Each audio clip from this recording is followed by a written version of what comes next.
നല്ല ഒരു ആമുഖം പറഞ്ഞുകൊണ്ട് നമുക്ക് തുടങ്ങണം. നമ്മുടെ ഇന്ത്യയിൽ ബ്രിട്ടീഷുകാർ വരുന്ന കാലഘട്ടമൊക്കെ കഴിഞ്ഞ്, അല്ലെങ്കിൽ ഏതാണ്ട് 17-ാം നൂറ്റാണ്ടിലേക്കൊക്കെ അവരെത്തി, 16 ഒടുവിലെത്തി. 1854 ഇന്നത്തെ പാകിസ്ഥാൻ്റെ ഭാഗമായിട്ടുള്ള പഞ്ചാബിൽ നിന്ന്, അവരുടെ പഞ്ചാബ്, ഇന്ത്യയുടെ അല്ല, അവിടെ മുൾട്ടാൻ എന്നൊരു സ്ഥലത്ത്, ഈ മുൾട്ടാനിൽ നിന്ന് ലാഹോറിലേക്ക് ഒരു തീവണ്ടിപ്പാത, റെയിൽവേ പണിയാൻ തീരുമാനിച്ചു. അപ്പോൾ ആലോചിക്കൊണ്ട് നമ്മളൊക്കെ ഈ മണ്ണിലെഴുതിയൊക്കെ പഠിക്കുന്ന കാലത്ത്, അല്ലെങ്കിൽ ഓല, കേരളത്തിലൊക്കെ ഉണ്ട് ഓല കെട്ടി പഠിക്കുന്നൊരു പണി. തമിഴ്നാട്ടിലുണ്ടോ? ഒരു തലയെക്കെട്ടൊക്കെ കെട്ടിയൊരു ഓല. അത് പഠിച്ചവരായിരിക്കും മിക്കവാറും. ചിലരത് പഠിച്ചാലും പ്രായം അത്ര ആയില്ലെന്ന് സ്ഥാപിക്കാൻ വേണ്ടി മിണ്ടാതിരിക്കും, എനിക്കറിയാം. അപ്പോൾ ഇതൊക്കെ പഠിക്കുന്ന കാലത്ത് 1000 കൊല്ലങ്ങൾക്കൂടെ മുമ്പ് സാഹിബ് കേംബ്രിഡ്ജ് യൂണിവേഴ്സിറ്റി സ്ഥാപിച്ച അവിടെ, കൊളംബിയയും കേംബ്രിഡ്ജും ഓക്സ്ഫോർഡും ഒക്കെ നമ്മളെക്കാൾ 1000 ആണ്ട് മുമ്പ് അവിടെ ആരംഭിച്ചു. നമുക്ക് കാളവണ്ടി ഉണ്ടാകുമ്പോൾ അവൻ ഭൂഗർഭ റെയിൽവേ ഉണ്ടാക്കി. നമ്മൾ വള്ളം തുഴയുമ്പോൾ സ്റ്റീമർ വെച്ച കപ്പലുകൾ ഓടിച്ചു. ബൈബിളിൽ തന്നെ ഉണ്ട് 250 പേര് പോയ കപ്പലിനെ പറ്റി സെയിൻറ്റ് പോൾ പറയുന്നുണ്ടല്ലേ. മനസ്സിലാവുന്നുണ്ടോ? അപ്പോൾ അവർ ആ സമയത്ത് ചില ഭംഗിയുള്ള ചുടുകട്ട ബ്രിക്സ്, ഇഷ്ടിക കണ്ടു. ഒരു 3 ഇഞ്ച് കനമുണ്ട്, 12 ഇഞ്ച് വീതിയുണ്ട്, 20 ഇഞ്ച് നീളമുണ്ട്. ഇത്രയുള്ള കട്ടകൾ, ഇഷ്ടികകൾ കണ്ടു. ഇഷ്ടിക കണ്ടു എന്ന് മാത്രമല്ല, ഇത് വൻതോതിൽ കിട്ടി. നമ്മൾ പറഞ്ഞാൽ ഏതാണ്ട് 194 കിലോമീറ്റേഴ്സ് റെയിൽവേ പണിയാൻ വേണ്ട അടിത്തറയിടാൻ ഉള്ള കട്ട കിട്ടി. എന്നാലോചിച്ച് നോക്കിയേ. ഇപ്പം ഈ കട്ടകളൊക്കെ നല്ല ഉടവ് തട്ടാത്തതും നല്ല സോളിഡാണ്. കരാറുകാരന് വലിയ ലാഭമായി ഈ പണി. എൻ്റെ പുള്ളി കൂടുതലൊന്നും അതേപ്പറ്റി പഠിച്ചില്ല. 1921 നമ്മുടെ നാട്ടിലൊക്കെ ഇംഗ്ലണ്ടിൽ നിന്നൊരു ആർക്കിയോളജിസ്റ്റ് എത്തി. മറ്റു ജോലിക്ക് വേണ്ടിയിട്ട് എത്തിയാണ്. സൺ ജോൺ മാർഷൽ എന്നാണ് പേര്. ഈ മാർഷൽ വന്നിട്ട് ഈ സ്ഥലത്തെ പറ്റി പഠിച്ചു. അതുവരെ ലോകം മനസ്സിലാക്കിയിരുന്നത് സിവിലൈസ്ഡ് പീപ്പിൾസ് ഉണ്ടായിരുന്ന സ്ഥലം മെസപ്പൊട്ടേമിയ, ഏതാണ്ട് നമ്മുടെ ഇറാഖും ഇറാനും ഇസ്രയേലും ഒക്കെ ഉൾക്കൊള്ളുന്ന ഭൂപ്രദേശമാണ് മൊത്തത്തിൽ മെസപ്പൊട്ടേമിയ. മറ്റൊന്ന് നമ്മുടെ അടുത്തുള്ള ഈജിപ്റ്റാണ്. ഈജിപ്റ്റ് ഇങ്ങനെ കാണിച്ചാൽ മതിയല്ലോ, തെറ്റിപ്പോയാൽ ഞങ്ങൾ തിരുത്തിയാൽ മതി, ഒരു കൈ അങ്ങോട്ട് പോയെന്നുള്ളൂ. ഈജിപ്റ്റ്. ഇനി മറ്റൊന്ന് ചൈനയാണ്. പക്ഷെ അല്പം കഴിഞ്ഞ് ഈ പഠനം നടത്തിയപ്പോഴാണ് നാം ആരാണ് എന്നതിനെപ്പറ്റി വലിയ ഒരു പഠനത്തിൻ്റെ റിസൾട്ട് പുറത്തു വന്നു. ഒരു ജനതയെപ്പറ്റി പഠിക്കാൻ ഏറ്റവും പ്രധാനം അവരുടെ ഈ ശവകുടീരങ്ങൾ, സെമിട്രി പഠിക്കുക എന്നുള്ളതാണ്. കൾച്ചർ അവിടെ കുറേ കിട്ടും. അങ്ങനെ നിന്നപ്പോൾ നമ്മുടെ ഒരു സ്ഥലത്തിൻ്റെ പേര് തന്നെ ശവങ്ങളുടെ കുന്നെന്നായിരുന്നു നാട്ടിൽ. അതിന് നമ്മൾ പറയുന്നതാണ് മോഹൻജദാരോ. ഹരപ്പ അടുത്തുള്ള സ്ഥലമാണ്. ഇതിൻ്റെ അരികിലൂടെ ഒരു നദി. ആ നദിയാണ് നമ്മളറിയുന്ന സിന്ധു. അങ്ങനെയാണ് നമുക്കൊരു കൾച്ചറുണ്ട്. Indus valley. ഇൻഡസ് വാലിയിൽ നിന്ന് കിട്ടിയ ഈ റൂയിൻസ് അവശിഷ്ടങ്ങൾ പഠനം നടത്തി. അത് പഠനം നടത്തിയപ്പോൾ ഇന്ന് നമ്മുടെ രാജ്യം ഭരിക്കുന്ന ഭരണകൂടത്തെ അമ്പരപ്പിക്കുന്ന റിസൾട്ടാണ്. എന്തൊക്കെയാണെന്ന് അറിയണ്ടേ? ഒന്ന്, ഇവിടുന്ന് കുതിര എന്ന ഒരു ജീവിയെപ്പറ്റിയുള്ള ഇൻഫർമേഷൻസ് ഇല്ല. കുട്ടികൾക്ക് പരീക്ഷ എഴുതുമ്പോൾ പറയാം, ഇൻഡസ് വാലിയിൽ പരാമർശിക്കാതെ പോയ അല്ലെ അവിടുന്ന് കണ്ടു കിട്ടാത്ത ജീവി. കാളയൊക്കെ കിട്ടി, കാളയുടെയൊക്കെ ഫോസിൽസും ഒക്കെ കിട്ടി, കുതിരയില്ല. അവരുപയോഗിച്ച നാണയങ്ങൾ, അവരുടെ ശവസംസ്കാര രീതികൾ, ഇതൊക്കെ കിട്ടി. നന്നങ്ങാടികൾ എന്നറിയപ്പെടുന്ന വലിയ മൺകുടത്തിലാണ് മനുഷ്യനെ അടക്കുന്നത്, മൺഭരണി. ഈ കൂടെ ഇവർ ചില ശിലകളിൽ, കല്ലുകളിൽ കൊത്തിവെച്ചിരിക്കുന്ന അക്ഷരങ്ങൾ കണ്ടു. ഈ അക്ഷരം ഇനിയും വായിച്ചെടുക്കാൻ കഴിഞ്ഞില്ല. പക്ഷെങ്കിൽ ആ അക്ഷരത്തിൻ്റെ പ്രത്യേകത, അതിന് ഹിന്ദിയോട് സാമ്യമില്ല. ഹിന്ദി തന്നെയാണ് സംസ്കൃതത്തിൻ്റെ ലെറ്റേഴ്സ്. ദേവനാഗരി എന്ന് പറയും, ബന്ധമില്ല. ഇപ്പം 2 പോയിൻ്റ് ഞാൻ പറഞ്ഞു. ഒന്ന്, ഹിന്ദി അല്ലെങ്കിൽ സാംസ്കൃറ്റ് ഒന്നും അവിടെ ഇല്ല, കുതിരയും ഇല്ല. അതിനി അവിടെ കിടക്കട്ടെ. ഇനി നേരെ നമുക്ക് തമിഴ്നാട്ടിലേക്ക് പോകണം. വൈഗാ നദിയുടെ തീരത്ത് കീഴടി എന്നൊരു സ്ഥലമുണ്ട്, ശിവഗംഗ ജില്ലയിൽ. മധുരയിൽ നിന്നും പോകാം, മധുരയ്ക്കടുത്ത 6 കിലോമീറ്റർ. അവിടെ ഒരു വലിയ തെങ്ങിൻ തോപ്പ്. ആ തെങ്ങിൻ തോപ്പിലൊരു കള്ളൻ വരുന്നത് തേങ്ങ ഇടാനാണല്ലോ. ഇപ്പോൾ കേരളത്തിലേക്ക് രീതി അനുസരിച്ച് സ്വർണം മോഷ്ടിക്കുന്നതിനെ പോലും കള്ളനെന്ന് വിളിക്കാത്തൊരു നാട്. അത്ര നല്ലൊരു സ്ഥലമാണ് തമിഴ്നാടൊക്കെ. എന്ത് അല്ലേ? അയാളെ എന്ത് പേരിട്ട് വിളിക്കണമെന്ന് പറഞ്ഞ് ഇപ്പോൾ പത്രക്കാർക്ക് പോലും അറിയത്തില്ല. ഞാനൊരിക്കൽ എൻ്റെ മൂത്ത മോള്, 2ാമത്തെ മോള് പ്രസവിച്ച് കിടക്കുന്ന സമയം, വൈഫ് ഹോസ്പിറ്റലിലാണ്. ഞാനും മൂത്ത മോളും തന്നെ. ഇതിനെ ഉറക്കാനൊക്കെ വലിയ പാട്. ക്രിസ്മസ് സമയത്ത് കണ്ണു തുറന്ന് നോക്കുമ്പോൾ ഈ ക്രിസ്മസുകാർ വന്നിട്ടൊരു പാട്ടാണ്. എന്ത് ഞാൻ വിളിക്കും നിന്നെ, എന്ത് ഞാൻ വിളിക്കും, ഉണ്ണി എന്നോ ഉണ്ണി യേശു എന്നോ. ഈ കൊച്ചു കിടന്ന് കരയുക. ഞാൻ പറഞ്ഞു, ഒന്നും വിളിക്കണ്ട, കാശ് തന്നേക്കാം, ഒന്ന് പോയി തരാം എന്ന് പറഞ്ഞാലേ ഈ സ്വർണ്ണം അടിച്ച് മാറ്റിയവനെ എന്ത് വിളിക്കുന്നൊന്നും ഒരു പിടി ഇപ്പോഴും ഇല്ല.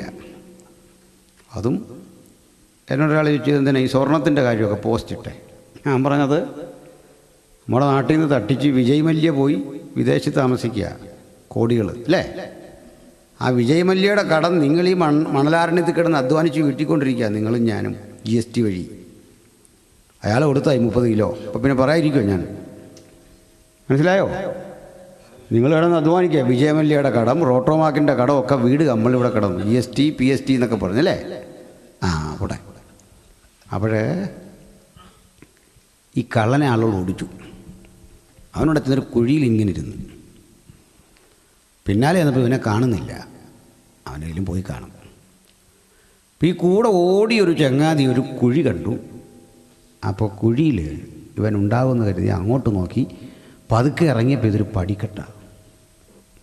പിന്നെ കാണുന്നത് ഈ തെങ്ങിൻ തോപ്പിൻ്റെ അടിയിലൊരു വലിയ കൊട്ടാരം അല്ലേ, അങ്ങ് കിടക്കുകയാണ്. ഇവിടെ എല്ലാം ഇറങ്ങി പരിശോധിച്ചപ്പോഴാണ് അവിടെയും ഒരു സിവിലൈസേഷൻ, ഒരു നാഗരികത ഉണ്ടായിരുന്നു. വൈഗാ നദിയുടെ തീരത്ത് ഈ പറഞ്ഞ അതേ തരം കട്ടകൾ. നമ്മൾ സംസ്കൃതവും ഹിന്ദി അവിടെ കണ്ടില്ല, പക്ഷേ പൗരാണിക തമിഴിനോട് സാമ്യമുള്ള അക്ഷരങ്ങൾ അങ്ങ് ഇൻഡസ് വാലിയിലും കണ്ട്, സെയിം ലെറ്റേഴ്സ് ഇവിടെയും കണ്ടു. സ്റ്റാലിൻ ചെയ്തത്, ഇത് വായിക്കുന്ന ആളുകൾക്ക് കോടിക്കണക്കിന് ഇന്ത്യൻ റുപ്പി ഇനാം പ്രഖ്യാപിച്ചു. വായിക്കുന്നവർക്ക് പാരിതോഷികം. മനസ്സിലായോ? ഭാഷാപരമുള്ള ആരെങ്കിലും ഉണ്ടെങ്കിൽ ഈ സാഹചര്യം പ്രയോജനപ്പെടുത്തിക്കോണം. ഭാഷാപരമൊന്നും പിടികിട്ടിയല്ലോ അല്ലേ? വ്യാഖ്യാനപരമുള്ളവരുണ്ടെങ്കിൽ ഇവിടെ നിൽക്കേണ്ട കാര്യമൊന്നുമില്ല, തമിഴ്നാട്ടിൽ പോയിക്കോണം, അത് വായിച്ച് കാശുണ്ടാക്കിക്കോണം. ഇപ്പം ഇത്രയും എന്തിനാണ് പറഞ്ഞെന്നറിയണ്ടേ? ഇൻഡസാലിൽ കിട്ടിയതും തമിഴാണ്, ഇവിടെ കിട്ടിയതും തമിഴാണ്. തമിഴല്ല, തമിഴ്, മലയാളം, കന്നഡ, തുളു ഇങ്ങനെയൊക്കെയുള്ള ദ്രവീഡിയൻ ഭാഷകളുടെ ഒരു പൂർവ്വ ഭാഷ അതാ കിട്ടിയത്. അപ്പം നമ്മളാണ് തനി ഇന്ത്യക്കാരെന്നായി പറഞ്ഞു തന്നെ. തമിഴും മലയാളവും രണ്ടല്ല, കാരണം ഈ തമിഴിൻ്റെ ഒരു കുഞ്ഞാണ് മലയാളം.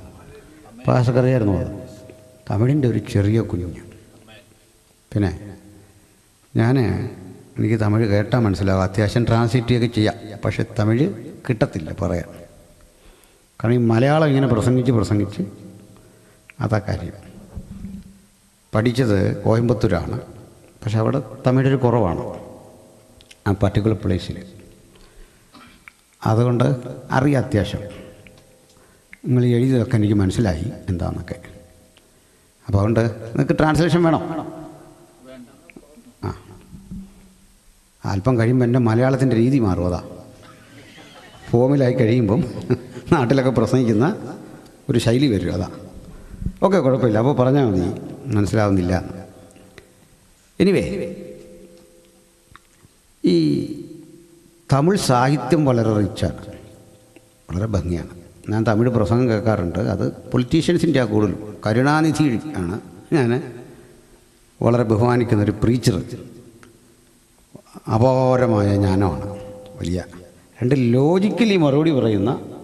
ഞങ്ങളിങ്ങനെ ഈ ഫീൽഡിലൊക്കെ ആയിട്ട് അത് ശ്രദ്ധിക്കും. കരുണാനിധിയുടെ മറുപടി ഭയങ്കര രസകരമാണ്. അദ്ദേഹം 3 കല്യാണം കണ്ട് കഴിച്ചു അല്ലേ? കരുണാനിധി അല്ലേ? അപ്പോൾ ഈ കനിമൊഴി എന്ന് പറയുന്നൊരു മോളുണ്ടല്ലോ, ഇത് പാർലമെൻറ്റിൽ ചർച്ച വന്നപ്പോൾ അവരുടെ അമ്മയുടെ പേരെന്തായിരുന്നു? ജാനകിയോ? രാജാത്തി. Who is Rajathi? ഭയങ്കര ചോദ്യമാണ് പുള്ളിയെ കുരുക്കാൻ വേണ്ടി. വൈഫാന്ന് പറയാൻ പറ്റില്ല, ആകെ പ്രശ്നം. അപ്പോൾ പുള്ളി പറഞ്ഞു, എൻ്റെ മകൾ കനിമൊഴിയുടെ അമ്മ എന്ന്.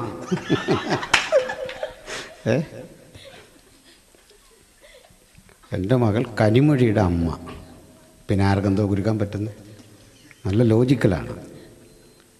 അപ്പോൾ എനിക്ക് തമിഴ് ആ കൾച്ചറും ഒക്കെ വലിയ ഇഷ്ടമാണ്, ആ ഭക്ഷണം വലിയ ഇഷ്ടമാണ്. അപ്പോൾ സന്തോഷം എല്ലാവരെയും കണ്ടതിൽ. ആന്ധ്രയും അതുപോലെ നല്ല. കർണാടക അത്ര എനിക്ക് അങ്ങോട്ടൊരു ബന്ധം വന്നിട്ടില്ല, പോയിട്ടുണ്ട്.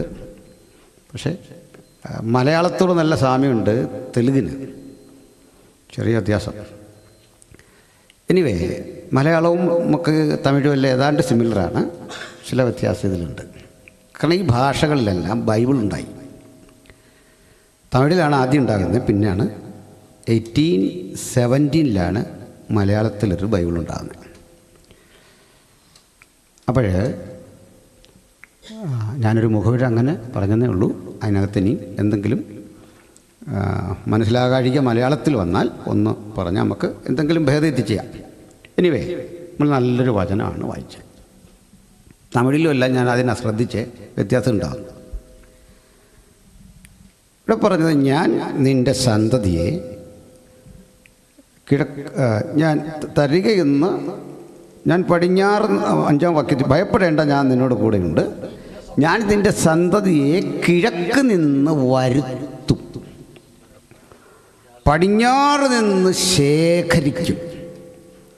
ഞാൻ വടക്കിനോട് പറയും തരിക, തെക്കിനോട് പറയും തടുത്ത് നിർത്തരുത്, വെക്കരുത്.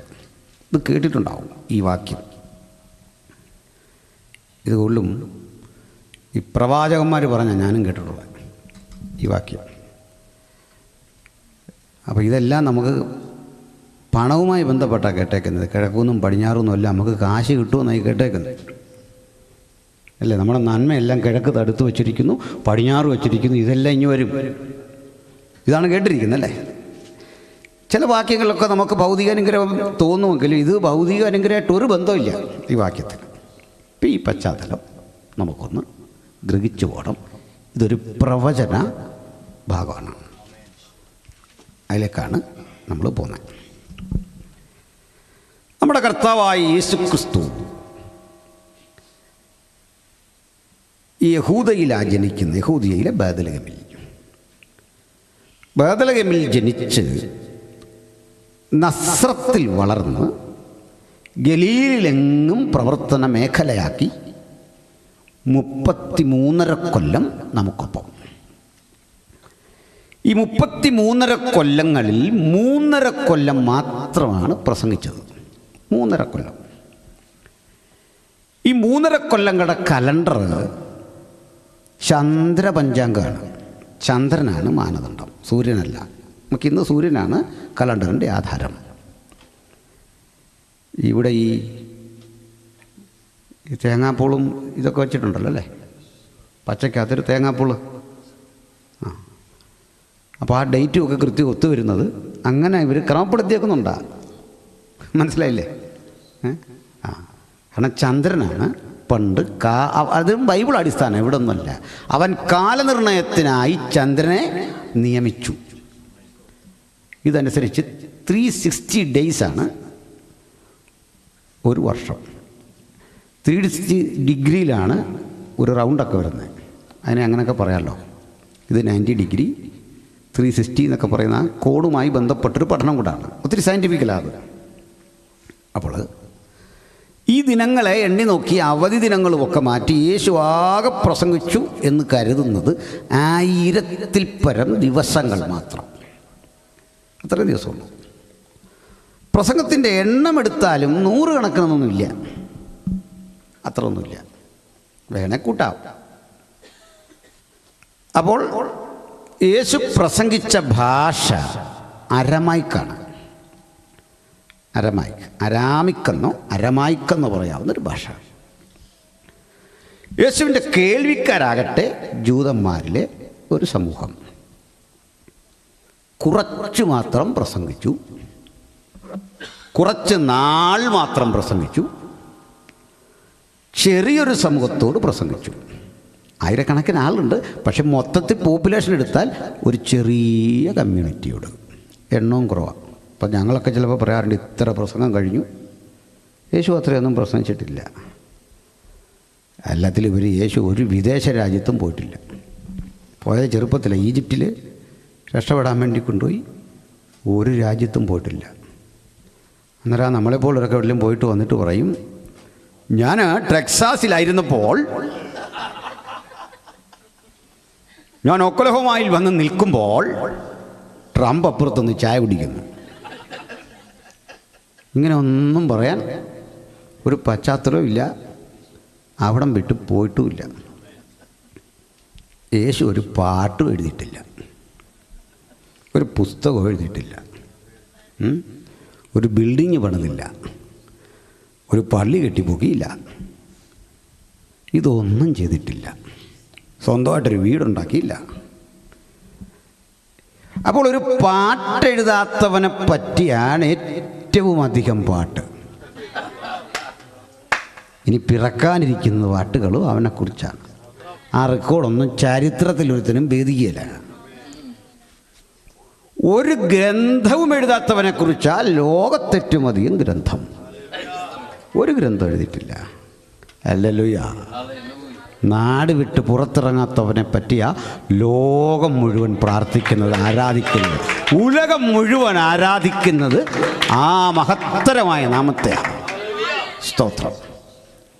അതുകൊണ്ട് ഇത് നമ്മൾ മാത്രമല്ല, അക്രൈസ്തവർ, ഹിന്ദുക്കളും ഒക്കെ ബൈബിൾ വായിക്കുന്നവരാണ്.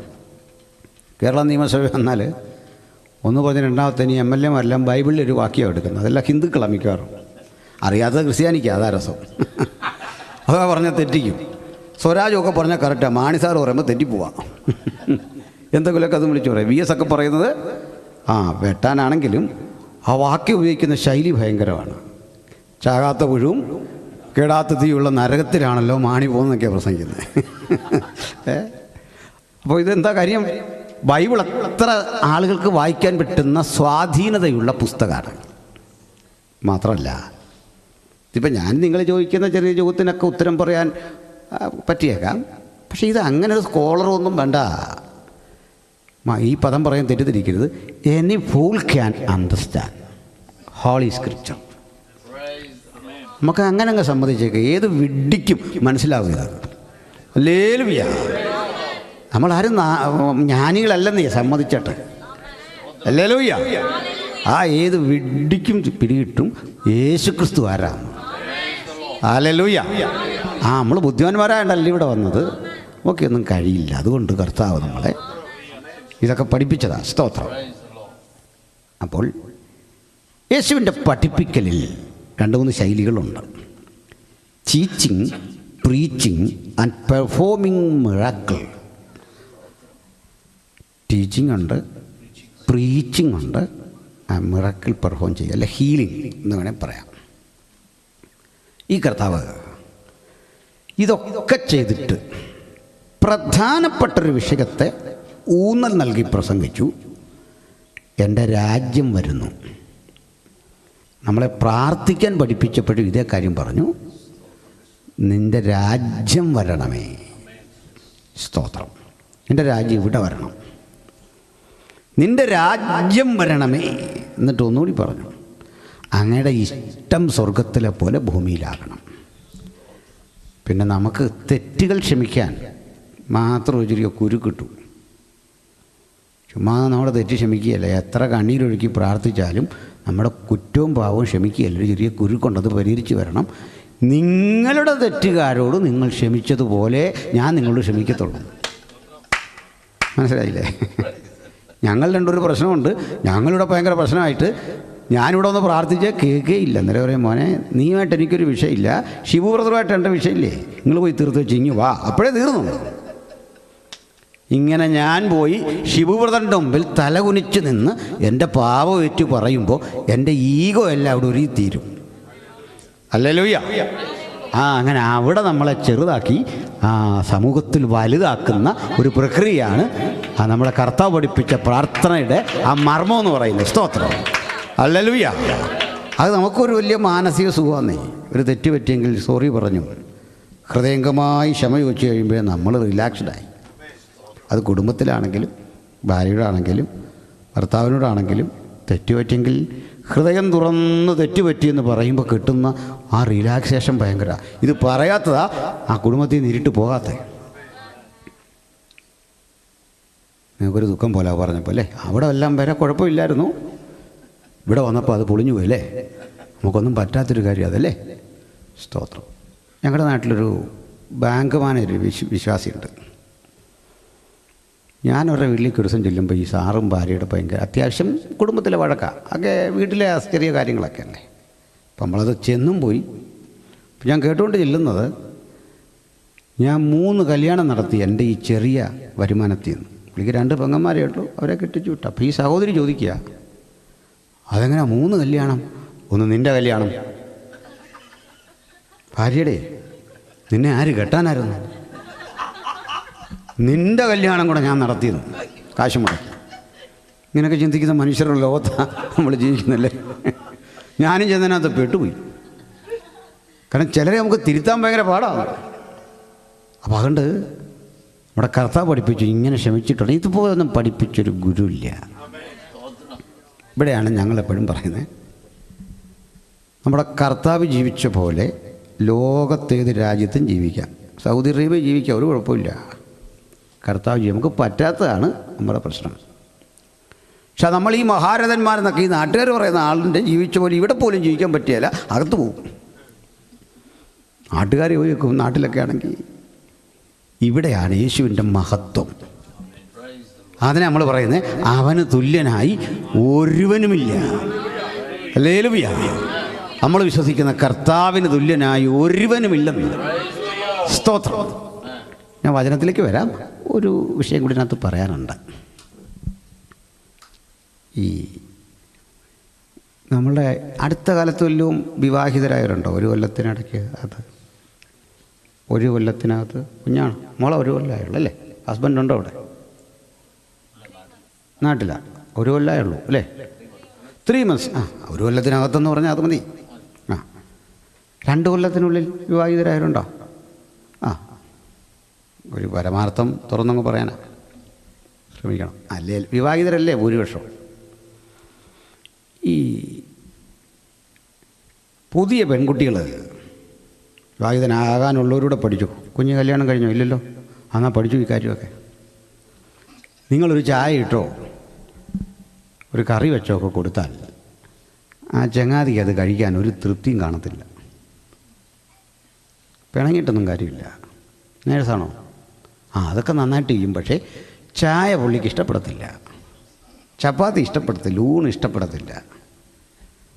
എൻ്റെ കാരണം അറിയോ? ഒരു മനുഷ്യന് ഏറ്റവും ഇഷ്ടമുള്ള ഫുഡ് അവൻ്റെ അമ്മ കൊടുത്ത ഭക്ഷണമാണ്. എൻ്റെ കാരണം എന്താ? നമ്മുടെ ഫുഡിൻ്റെ ടേസ്റ്റ് തീരുമാനിച്ചത് അമ്മയാണ്. അതിനെത്ര ഉപ്പ് വേണം, പുളി എത്ര വേണം, ചൂടെത്ര വേണം. കാരണം അമ്മ ആദ്യം അതൊന്ന് ടേസ്റ്റ് ചെയ്തു, നമുക്ക് തരാമെന്ന് അറിയാൻ. എന്നിട്ടാണ് നമുക്കത് തന്നെ. ഇപ്പോൾ പിന്നെ അമ്മമാർ അവർ കഴിച്ചിട്ട് കൊച്ചിന് ടേസ്റ്റ് ചെയ്യാൻ കൊടുക്കുക, അങ്ങനെയുള്ള അമ്മമാരും ഉണ്ട്. ഇത് മൊത്തം ചില അമ്മമാർ കൊടുക്കുന്ന കണ്ടു കഴിഞ്ഞിട്ട് ലാസ്റ്റ് പറയുക ഇതെല്ലാം ഇവർ തന്നെ കഴിച്ചിട്ട് ഈ കുഞ്ഞിനിങ്ങനെ ഒന്ന് ടേസ്റ്റ് ചെയ്യാൻ കൊടുക്കും. പഴയ അമ്മമാരങ്ങനാണോ? അല്ല. അന്ന് അമ്മ നമ്മളിൽ സൃഷ്ടിച്ച ഒരു രുചിയുടെ സോഫ്റ്റ്വെയർ ഉണ്ട്, അത് മരിക്കും വരെ മാറുകയില്ല. ശരിയല്ലേ? അതാ സത്യം. കുടുംബമായിട്ട് വന്നിട്ടുണ്ടോ? എന്നാൽ മൂളുന്ന സൂക്ഷിച്ചു മതി, ശരിയല്ലേ എന്നൊക്കെ. എൻ്റെ പൊന്നച്ചാ, ഞാനിവിടെ മറ്റു പ്രശ്നമൊന്നുമില്ല, ഇങ്ങനൊരു പ്രശ്നം ഉണ്ടായിട്ട് അല്ലേ? അതേന്നൊക്കെ പറയാം, വെല്ലോട്ട് ഇല്ലുമ്പോൾ അറിയാം അതിൻ്റെ. അപ്പോൾ പറഞ്ഞത്, എങ്കിലും ഈ 3-4 കുട്ടികളൊക്കെ അല്ലേ, ഞങ്ങൾ 5 പേരാണ്. ഇപ്പോൾ ഈ ഇളയ ആമ്പിള്ളേർക്കൊക്കെ ഭയങ്കര ദുശാഠ്യമാണ്. അമ്മ ഒത്തിരി അങ്ങ് മടുത്തു പോകും. അപ്പം നമ്മളുമൊക്കെ പ്രായമാകുമ്പോഴേ അമ്മ അനുഭവിച്ച ത്യാഗമൊക്കെ മനസ്സിലാവുന്നില്ലേ? നമ്മൾ എന്തെല്ലാം അമ്മയെ ശല്യം ചെയ്തെന്നൊക്കെ പിന്നെ മനസ്സിലാവുന്നത്. അപ്പോൾ ഈ പെൺകുട്ടി നമുക്ക് ഭക്ഷണം തന്നു, ചായ തന്നു.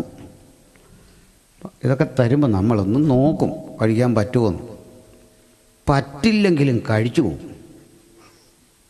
അപ്പം അമ്മയും പെങ്ങന്മാരും ഒക്കെ നോക്കി നിൽക്കുക. ഇവിടെ അമ്മ ഇങ്ങനെ വിരട്ടി ജീവിതം നയിച്ചു വന്നവൻ്റെ അനുസരണയോടിരുന്ന് കഴിക്കുന്നു. ഇത് ട്രെയിൻ ചായ ആയി തന്നേക്കുന്നത്,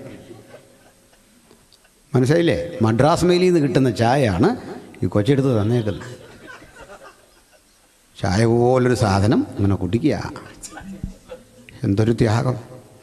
ആ ഒറ്റ ചായയിലുണ്ട് നമുക്ക് അമ്മ നമ്മളോട് വഴക്ക് പറഞ്ഞതിനെല്ലാം വിഷമം നമ്മൾ തിരിച്ച് അമ്മയോട് പറഞ്ഞതിൻ്റെ വേദന മുഴുവൻ ഈ ചായയിലുണ്ട്. അനുഭവിച്ചു. അങ്ങനെ വന്ന് ഈ പയ്യൻ എന്ത് ചെയ്തു? അവൻ പതുക്കെ പറഞ്ഞു, ഇനി മുതൽ ചായ വേണ്ടെന്ന്. ഞാൻ ചായ കൂടി നിർത്തി നോക്കട്ടെ. ഓരോ സാധനം ബീഫ് വരുമ്പം മത്സ്യം വരുമ്പോഴൊക്കെ പറയും വേണ്ട, ഇത്ര മതി. അപ്പോൾ ഇവൾ വൃത്തം വേണ്ടാഞ്ഞിട്ടായിരിക്കും. കുറേ കഴിഞ്ഞു. ഇപ്പം നാട്ടിലൊക്കെ ആണെങ്കിൽ ഇതൊന്നും മാറാനൊരു വഴിയുണ്ട്. അല്പം നല്ല ഭക്ഷണം വേണമെങ്കിൽ മാസവത്തിനൊക്കെ പോയാൽ മതി. നാട്ടിലെ നമ്മുടെ മന്ത്ലി മീറ്റിങ്ങില്ലല്ലേ, അവിടെ ചെല്ലുമ്പോൾ മറ്റേ ചർച്ചക്കാർ നല്ല ഫുഡൊക്കെ ഉണ്ടാക്കി. അപ്പോൾ ഈ പെണ്ണി ചെല്ലുമ്പോൾ നോക്കുമ്പോൾ ഉണ്ട് മാസവത്തിനിരുന്ന് അടിക്കുന്നു. ഇവിടെ വേണ്ടെന്ന് പറഞ്ഞാൽ എന്ത് ചെയ്യാൻ? പോളിഞ്ഞ് അങ്ങ് കുതിച്ച് കയറുകയാണ്. അപ്പോൾ ഇവക്ക് മനസ്സിലായി ഫുഡിലെന്തോ തകരാറുണ്ട്. അവൾ ചോദിച്ചു, അതെന്താ ഞാനുണ്ടാക്കിയിട്ട് കഴിക്കാഞ്ഞേ? ഒടുക്കം പതുക്കെ അവൾ പഠിച്ചു കാന്തൻ്റെ ഇഷ്ടം അല്ലേ.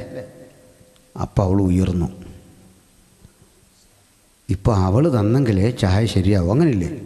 അങ്ങനെയുണ്ട്, ശരിയില്ലേ? അതിലേക്ക് അവൾ വളർന്നു. അങ്ങനെ കുറേ കഴിയുമ്പോൾ അവളും അമ്മയ്ക്കൊപ്പം തന്നെ എത്തും. അങ്ങനെയാ ദൈവം കൊടുത്തൊരു ഗിഫ്റ്റാണ് നിങ്ങൾക്ക്.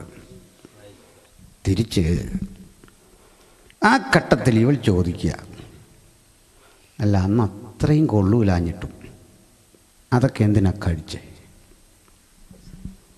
ഞാനുണ്ടാക്കിയ ചപ്പാത്തി ആ ചായ കൊള്ളൂലെന്ന് എനിക്കറിയാം. കാരണം അവളും നമ്മളെപ്പോലൊരു വീട്ടിൽ കുഞ്ഞായി തന്നെ വളർന്ന് ഷാഢ്യങ്ങളിലൂടെ വളർന്ന പെണ്ണല്ലേ, അവൾക്കും വലിയ അറിവില്ല. എന്തിനാ കഴിച്ചേ?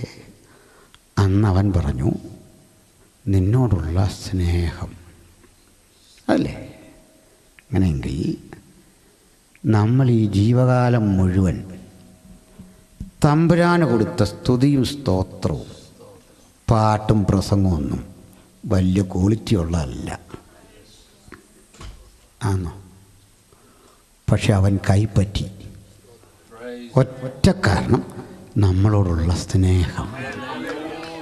എൻ്റെ പാട്ടും എൻ്റെ പ്രാർത്ഥനയും എൻ്റെ സ്തോത്ര കാഴ്ചയും എൻ്റെ കയ്യടി എൻ്റെ പ്രസംഗം ഒന്നും ക്വാളിറ്റി ഉള്ളതല്ല. പക്ഷെ ഒരു വെറുപ്പും പറയാതെ കൊടുത്തത് ഞാനായതുകൊണ്ട് കൈപ്പറ്റിയ സ്നേഹമാണ് ക്രിസ്തു. ഹല്ലേലൂയ! ആ സ്നേഹം നമ്മുടെ ഹൃദയത്തിൽ നിറയട്ടെ. ഹല്ലേലൂയ! കുറേ കഴിഞ്ഞപ്പോൾ നമുക്ക് മനസ്സിലായി കാന്തൻ്റെ ഇഷ്ടം. കാന്തൻ്റെ ഇഷ്ടത്തിലേക്കുള്ള നമ്മുടെ ചുവടുവെപ്പിൻ്റെ പേരാണ് ക്രിസ്ത്യൻ ലൈഫ്. അങ്ങനെ എൻജോയ് ചെയ്യണം അല്ലേ? അതുമാത്രം പോരാ, എൻ്റെ പരിമിതിയിലേക്ക് കാന്തൻ താഴേക്ക് ഇറങ്ങി ഇറങ്ങി ഇറങ്ങി ഇറങ്ങി വന്നു. അതിൻ്റെ പേരാ ദൈവ സാന്നിധ്യം. കുറവുള്ള എന്നിലേക്ക്, അപാകതയുള്ള എന്നിലേക്ക്, പരിമിതിയുള്ള എന്നിലേക്ക് താഴേക്ക് ഇറങ്ങി വന്ന് ദൈവരാജ്യത്തെ നമ്മുടെ ഇടയിൽ സ്ഥാപിക്കലാണ്. അത് നമ്മൾ പറഞ്ഞു, നിൻ്റെ സാന്നിധ്യം വരണം. ഹല്ലേലൂയ, സ്തോത്രം. അപ്പോൾ അങ്ങനെ കർത്താവ് 33.5 കൊല്ലം ശിഷ്യന്മാരുടെ കൂടെ. അതായത് ഇത് തിരിച്ചറിഞ്ഞ യോഹന്നാനൊക്കെ യേശുവിനെ മറ്റാർക്കും വിട്ടുകൊടുക്കാതെ ഇങ്ങനെ ഒട്ടിപ്പിടിച്ചിരിക്കുന്നുണ്ടോ? നിങ്ങളിവിടെ നിന്നൊക്കെ നാട്ടിൽ ചെല്ലുമ്പോൾ, നാട്ടിൽ വരുമ്പോൾ ഈ കുഞ്ഞുങ്ങൾ അവിടെ ഉണ്ട്, അവർ കെട്ടിപ്പിടിച്ച് എങ്ങോട്ടും വിടാതിരുന്നിപ്പോൾ ആർക്കും കൊടുക്കുകയില്ല നമ്മൾ, അല്ലേ? മൂത്തയാളൊക്കെ വന്ന് ഇങ്ങനെ നിൽക്കുക, ഒന്ന് അടുത്ത് വരാൻ. പക്ഷേ ഇളയ കക്ഷി സമ്മതിക്കുക. എന്ത് ചെയ്യുക? എൻ്റെ പപ്പായ എൻ്റെ മമ്മി അവർ ഒറ്റ പിടി അങ്ങോട്ട് പിടിച്ചാൽ അനങ്ങാൻ പറ്റില്ല. ഇതുപോലെ യോഹന്നാൻ ഒറ്റ പിടി കർത്താവിനെ അങ്ങനെ ഒട്ടി നിൽക്കുക. അന്നും ഒരു പേര് യോഹന്നാനും കിട്ടി. യോഹന്നാൻ തന്നെ തന്നെ പരിചയപ്പെടുന്നത് എങ്ങനെയാണെന്ന് അറിയണ്ടേ? യേശു സ്നേഹിച്ച ശിഷ്യൻ. സത്യത്തിൽ യേശുവിൻ്റെ അനിയനല്ലേ? ശലോമിയുടെ മകനാ, സബദീ പുത്രനാ, മറിയയുടെ അനിയത്തിയുടെ മകനാ. ജീവിതത്തിൽ ഒരിക്കലും പറഞ്ഞില്ലിത്. പറയുന്നതൊക്കെ എങ്ങനെ? യേശു സ്നേഹിച്ച ശിഷ്യൻ. കാരണം ആ ഹൃദയസ്പന്ദനം തൊട്ടടുത്തിരുന്ന് ആസ്വദിച്ചവനാണ്. ഹല്ലേലൂയ! അപ്പോൾ യേശു കർത്താവ് നമ്മളെ വിട്ട് പിരിയാൻ തുടങ്ങുന്ന സമയം, ശിഷ്യന്മാരെ, വാസ്തവത്തിൽ മനുഷ്യവീക്ഷണത്തിൽ അതൊരസമയത്തായിരുന്നു. എന്താ കാര്യം? നമ്മുടെ റീജിയൻ്റെ ചുമതലയുള്ള ദിവാസം കൂടാണല്ലോ. പാസ്റ്റർമാർക്കൊക്കെ മാറ്റം വെക്കുമ്പോൾ ചിലരെ പെട്ടെന്നെടുത്ത് അങ്ങോട്ട് മാറ്റിക്കഴിഞ്ഞാൽ ആ ചർച്ച് ഡിസോർഡർ ആവും, അല്ലേ? അപ്പോൾ ചില ആൾ, കാരണം അടുത്ത് വരുന്ന ഒരാളിന് ആ ജന്മം കൊടുത്ത ആളിൻ്റെ അത്തരത്തിൽ കെയർ വിശ്വാസിക്ക് കിട്ടിയില്ലെന്ന് വരാം. അങ്ങനെയൊക്കെ ഉണ്ടല്ലേ? അതൊരു വസ്തുതയാണ്, പറയാതിരിക്കാൻ തരമില്ല. കണ്ട ചില ആളുകൾ തന്നെ പുതിയൊരു പാസ്റ്റർ ചിലപ്പോഴൊക്കെ നാട്ടിൽ ചാർജ് എടുത്തൊന്നും ഇവിടെ അത് അങ്ങനൊന്നും ഇല്ലായിരിക്കാം. നാട്ടിൽ വരുമ്പം ആദ്യത്തെ ദിവസം തന്നെ പുള്ളി അദ്ദേഹത്തിൻ്റെ പോളിസികളെല്ലാം നമ്മോട് പറയുക, അല്ലേ? ഞാനിങ്ങനെയാണ്, അങ്ങനെയാണ്. അതിൻ്റെ അർത്ഥം മുമ്പിരുന്നവനേക്കാൾ ഞാൻ ഇച്ചിരി ശ്രേഷ്ഠനാണെന്ന് നിങ്ങൾ കണ്ടോണോ? അതായി പറഞ്ഞു വരുന്നത്. അത് അദ്ദേഹത്തിൻ്റെ മാത്രം കുറ്റമല്ല. എല്ലാ ആളുകളും മറ്റൊരുത്തിനെ ചവിട്ടി സ്വന്തം ഐഡൻറ്റിറ്റി ഇങ്ങനെ ചെയ്യാൻ ശ്രമിക്കും. എക്സാമ്പിൾ, ഇപ്പം നേഴ്സുമാരില്ലേ, നിങ്ങളിങ്ങനെ ട്രിപ്പ് ഇട്ടു, ഇവിടെയൊക്കെ ഉണ്ടോയെന്നറിയില്ല പരിപാടി, ഡോക്ടറാണോ നിങ്ങൾ തന്നെയാണോ? അപ്പോൾ ഇത് വൾജ് ചെയ്യുകയോ എല്ലാം ചെയ്തു. ഈ വരുന്ന ആൾ ആദ്യം ചോദിക്കുന്നത്, ഇതാരാ ഇതിട്ടെ? മേസ്തിരി ആദ്യം ചോദിക്കുന്നറിയോ, ആരാ ഈ തറ കെട്ടിയ? എൻ്റെ അർത്ഥം ഇവൻ ഭിത്തി കെട്ടിയാൽ എന്തെങ്കിലും കുഴപ്പം വന്നാൽ ആരാ ഉത്തരവാദി? തറ കെട്ടിയവൻ. ഭിത്തി കെട്ടിയവൻ ചോദിക്കുന്നതെന്ന് അറിയണ്ടേ? ഭിത്തിയെല്ലാം കെട്ടിക്കഴിഞ്ഞ് തേക്കാൻ വരുന്നു ചോദിക്കുന്നത്, ഇതാരാ ഈ ഭിത്തി കെട്ടി? ഇവൻ ഇതുവല്ല അറിയേണ്ട കാര്യമുണ്ടോ? അവൻ തേച്ചേച്ച് പോയാൽ പോരെ. പിടിയോ? പാട്ട് പാടുന്ന വഴിക്ക് ഉദ്ദേശിക്കുന്ന വിധത്തിൽ പെർഫോമൻസ് ഇല്ലേ? ഇവിടെ ഇരിക്കുന്ന ആളിങ്ങനെ ഇവരെ ഇങ്ങനെ കാണിക്കുക, ഇങ്ങനെ ചെയ്തോളാൻ. എൻ്റെ അർത്ഥം എൻ്റെ കുഴപ്പമല്ല, മൈക്കാരൻ്റെ കുഴപ്പമാണ്. ഒരാളെ വെട്ടിയാണ് മറ്റൊരാൾ നിൽക്കുന്നത്. ഞങ്ങൾ ചോദിക്കും, ഇന്നലെ ആരാ പ്രസംഗിച്ചേ? അത് ഇന്നാരാ. മുമ്പ് ഇവിടെ ആരാ ഇരുന്നേ? അത് ഇന്ന ആളാ. വേറൊന്നും പറയത്തില്ല, പക്ഷെ പറയാതൊരു പറച്ചില്ല അതിനകത്തൂടെ അല്ലേ. അപ്പം ചുരുക്കി പറഞ്ഞാൽ മുമ്പിരുന്നവനെ വെട്ടി സ്ഥാപിക്കലാണ് നമ്മുടെ സമൂഹത്തിലെല്ലാം നിൽക്കുന്നില്ലേ. അപ്പോൾ കർത്താവ് ശിഷ്യന്മാരെ ഇങ്ങനെ പഠിപ്പിച്ചിട്ട് അസമയത്ത് പിരിയുന്ന പോലെ ഒരു ദിവസം പറയുക, ഞാൻ നിങ്ങളെ വെട്ടി പിരിയുക. പ്രസംഗോട് പറഞ്ഞു തിരിയും. പത്രോസ് ഇങ്ങോട്ട് വന്നിട്ട് പ്രസംഗം പറഞ്ഞ കർത്താവിനെ വിളിച്ചു, ഇങ്ങോട്ട് വരാൻ പറഞ്ഞു. ഇത്ര നാൾ ശിഷ്യന്മാരെ ഗുരു ഇങ്ങനെ വിളിക്കുന്ന ഈ വിളി കണ്ട് കർത്താവ് അങ്ങ് ചെന്നുപോയി. പുറത്തിറങ്ങിയിട്ട് പറഞ്ഞു, നിനക്കങ്ങനെ സംഭവിക്കരുത്, ഞാൻ സമ്മതിക്കുകയില്ല, നീ ഇപ്പോൾ പോയാൽ ശരിയാകത്തില്ലെന്ന് പറഞ്ഞു. കണ്ടോ, അവൻ്റെ വെളിവ് കണ്ടില്ല. എന്നാ ഗുരുവിനോട് പറയാം ഞാനൊന്നും പറ്റിയില്ലെന്ന്. ഗുരുവിനോട് പറയാം ഇവിടെ നടക്കുകയില്ലെന്ന്. സ്തോത്രം. അവസാനം കർത്താവ് പറഞ്ഞു, എൻ്റെ നാഴിക വന്നല്ലേ. നാഴിക വന്നു. ഇപ്പോൾ ഒന്ന് മനസ്സിലായോ? അവരുടെ കുഴപ്പമില്ല, ശിഷ്യന്മാരുടെ കുഴപ്പമില്ല. യേശു പിരിയുമ്പോൾ അവർക്ക് ഒത്തുകൂടാനൊരു സ്ഥലമില്ല. അവർക്ക് സ്വന്തം ലെറ്റർ ഹെഡ് ക്വാർട്ടറും സീലും രജിസ്ട്രേഷനും ഒരു നടപടിക്രമവും ഇല്ല. പോയി കഴിഞ്ഞാൽ യേശുവിനെ റീപ്ലേസ് ചെയ്യാൻ പറ്റിയ ഒരാളും ഇല്ല. ഒരു ഡിസോർഡർ കമ്മ്യൂണിറ്റി, ഒരറിവും പ്രാപ്തിയില്ലാത്ത ആളുകൾ. ഇനി ട്രഷാറുടെ കാര്യം എടുത്താൽ അതും വലിയ കഷ്ടം. ആരാ? യൂദ. അതും വലിയ കഷ്ടം. ഇങ്ങനൊരു സ്ഥാപനത്തെ അനാഥമാക്കി ഇട്ടിട്ട് പോകുന്ന പോലെ അവർക്ക് തോന്നി. ഇത് അവർക്ക് മാത്രമല്ല, ജൂതന്മാർക്കും തോന്നി. ക്രൂശിക്കുന്നതോടെ തീർന്നു. പക്ഷേ കർത്താവ് ഒരു കാര്യം പറഞ്ഞു, ഞാൻ പോയ ശേഷം a master teacher will come. അപ്പം ഇന്ന് നമ്മൾ കർത്താവ് ഇല്ലെന്നുള്ള ചിന്തയിലല്ല ഇരിക്കേണ്ടത്, റീപ്ലേസ് ചെയ്തിട്ടുണ്ട് ഒരാൾ. വളരെ കർശനമുള്ള വെൽ ഡിസിപ്ലിൻഡ് ആയിട്ടുള്ള ഒരു മാസ്റ്റർ നമ്മുടെ മധ്യത്തിലുള്ളത് കൊണ്ടാണ് 2000 ആണ്ടായി ഈ തിരുസഭ ഇങ്ങനെ നിൽക്കാൻ കാരണം എന്താ? ആ വഴിതെറ്റി പോകുമ്പോഴൊക്കെ നമ്മെ നേരെ നിർത്താൻ കഴിയുന്ന കൃത്യനിഷ്ഠയുള്ള ഒരു മാസ്റ്റർ ഉണ്ട് നമുക്ക്. അദൃശ്യനാണ് അവൻ. എല്ലായിടത്തും ഒരുപോലെ പ്രവർത്തിക്കാൻ കഴിയുന്ന ആ ദൈവത്തിൻ്റെ പരിശുദ്ധാത്മ സാന്നിധ്യത്തിലാണ് നമ്മൾ ഇന്ന് കേൾക്കുന്ന വചനം. അങ്ങനെ കർത്താവ് ഈ മരിക്കുന്നതിൻ്റെ ചില ആഴ്ചകൾക്കപ്പുറത്ത് ജെറുസലേമിലേക്ക് ഒന്ന് ചെന്നു. ജെറുസലേമിൽ ചെന്ന് ഇപ്പം ജെറുസലേമിനെ കുറിച്ച് കൂടെ ഒന്ന് മനസ്സിലാക്കണം. ജെറുസലേം എന്ന് പറയുന്നത് 5 മലകളാണ്. 5 മല. അത് ഈ മൊട്ടക്കുന്നുകളാണ്. ചെറിയ മലയാണ്. അങ്ങനെ പണ്ടങ്ങനല്ലായിരുന്നു. ഈ മണ്ണ് വീണും ഇത് ഉയർന്ന് അങ്ങനെയാണ്. ഇന്ന് നമ്മൾ ചെന്നാൽ 5 മലയൊന്നും കാണത്തില്ല, 4 എണ്ണം കാണാം. ഒരു മല ആരും പ്രാർത്ഥിച്ച് മാറ്റിയൊന്നുമല്ല, ഈ 4 എണ്ണത്തിൻ്റെ അകത്തായിപ്പോയി. അതിനകത്ത് നമ്മൾ ചില ഗ്രൂപ്പ് ഫോട്ടോയിലൊക്കെ ചെന്ന് കഴിഞ്ഞാൽ നമ്മൾ അതിനകത്ത് പെട്ടുപോകില്ലേ എന്ന് പറഞ്ഞ പോലെ എന്ന് പറഞ്ഞാൽ ഇതിനകത്തായിപ്പോയി. എവിടാ? നടുക്കായിപ്പോയി. ചിലപ്പോൾ നമ്മൾ ഈ 4ാമത്തെ മല തിരക്കുന്ന ആ മലയിൽ നിന്നുകൊണ്ടായിരിക്കും തിരക്കുന്നത്. ഇത് എവിടാ കാണാൻ പറ്റുമോ? ഇല്ല.